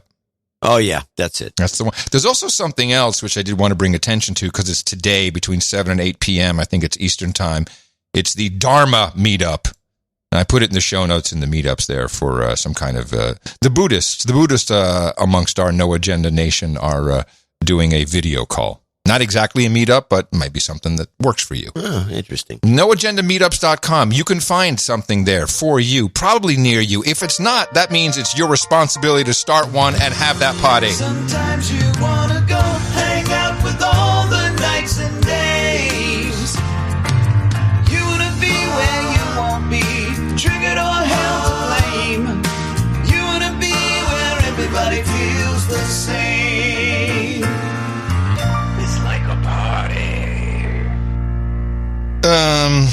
I do not believe I have a single... Oh, no, I don't think I have a single ISO. Crap-a-roby. It's no good. Well, I've got 3. Okay, something will do. I've got ISO bark. Okay, ISO bark. Bark. Yeah. Okay, I like that one, yeah. Bullseye. Okay. And follow end. Follow this to the end. Well, Bullseye is the best dynamics. I could boost. Bark. Kind of like bark.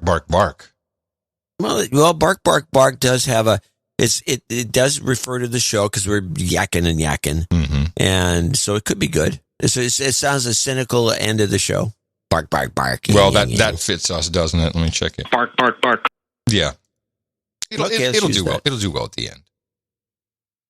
Okay, I got a couple of screwball things I want to get out of here. Okay. Tell me, so NPR, I suppose, has all these policies about diversity. You suppose? But I don't know about the idea of having diverse voices. Somebody else said, well, there used to be a lot of diverse voices. I don't think they mean announcers. No, that would mean the people who are on, the opinions. That's what I. Yeah, they'd be a diverse voice, mean. But yeah. I think somebody took it seriously. They have diverse voices. Okay, can't wait. Where is this? Well, you tell me. Because you tell me if my analysis is flawed. But tell me this is not just somebody they hired as a diversity hire. This is NPR announcer.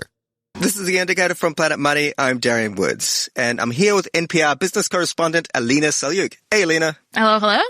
You're here to take us on the world's most industrial adventure ride, I hear. Oh, no.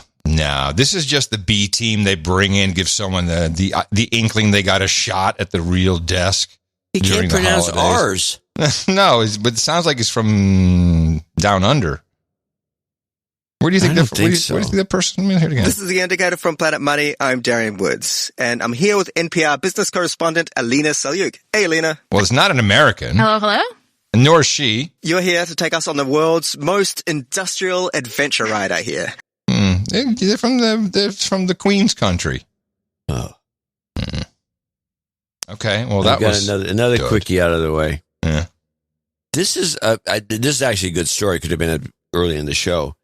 Listen to this story about now. All of a sudden, we have if you got a movie and you guy's a gay, he's a gay character, you have to have a gay actor. Well, of course. Even though gay, acting is acting. You're going to act whatever you want to be. No. You can't. If he's gay, it's the Glee rule. We all know it's the Glee rule. And so, of course, then it says, well, he's straight. You can't have any gay actors, which wipes out half of the acting community. So, okay, now this is interesting. This takes it to a new extreme. This is the translation. This is called translation controversy. Listen to this. Just insanity. A new book by poet Amanda Gorman speaks of the quest for justice and equality.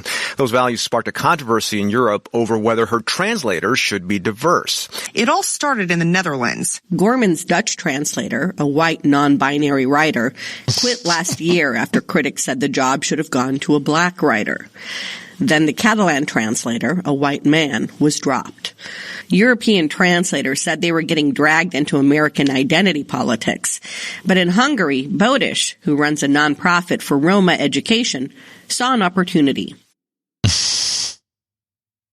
Yeah. So now, yeah, if you're a gay writer, and there's plenty, and you want to have your book translated in France, you got to have a Frenchman, the right guy doing it, or gal. You have to have a gay French guy doing. I mean, this makes no sense. It makes total sense. How can you translate the sensitivity of gay into French if you don't have the French gay? Uh-huh. Yeah. Yes. Did you say that you can't have a gay actor play a straight actor now? Because that would be the logical conclusion. Is that true? No, nobody's going with that, but it's the logical thing. At some point, somebody's going to have to clamp it down. Stick up and say that. Hey, this guy's gay. He's no good for this role. And the character is straight. Get him out of here. The Rock Hudson's career would be over.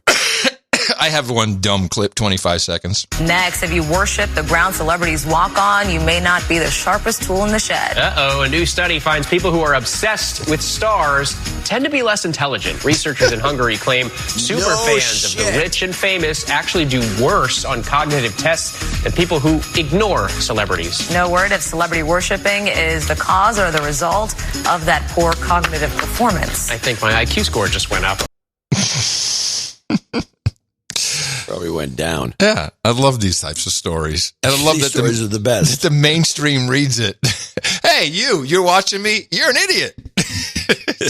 Might as well just say that. If you're watching me right now, you're watching M5M, you're an idiot. Yeah, cool.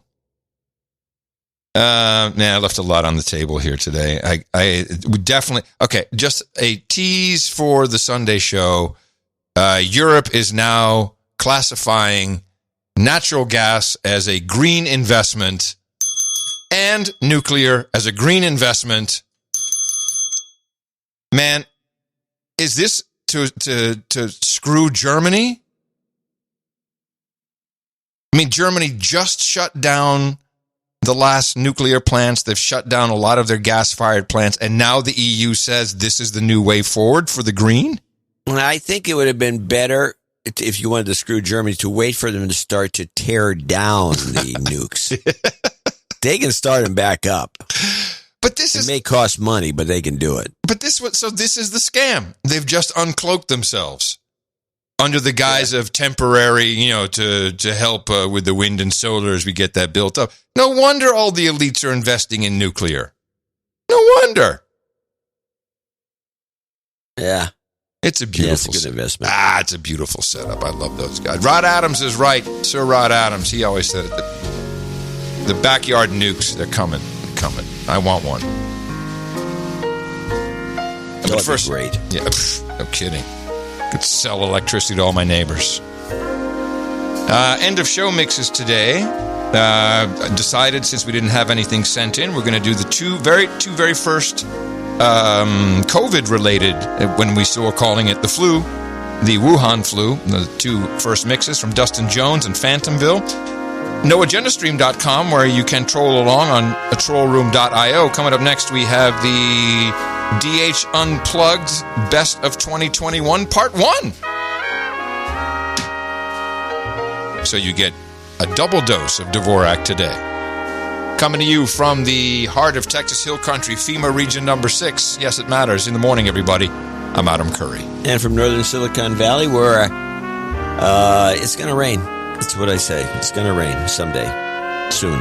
I'm John C. Dvorak. We return on Sunday with another round of deconstruction for you. Please join us and remember us at Dvorak.org/NA. Until then, adios, mofos! And such.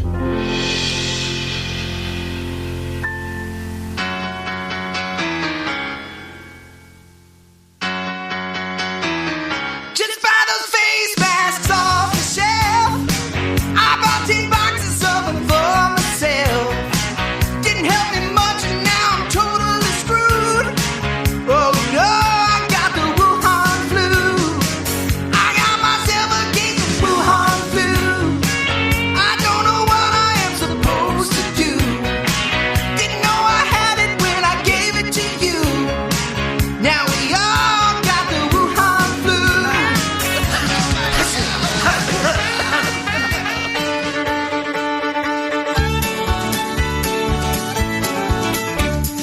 Nobody knows what's going on in Wuhan. Nobody knows what's going on with the Wuhan flu. Have you got the flu? Have I got it too? too. Nobody knows what's going on with the Wuhan flu. You took the face mask off, now you got a cough. Nobody knows what's going on with the Wuhan flu.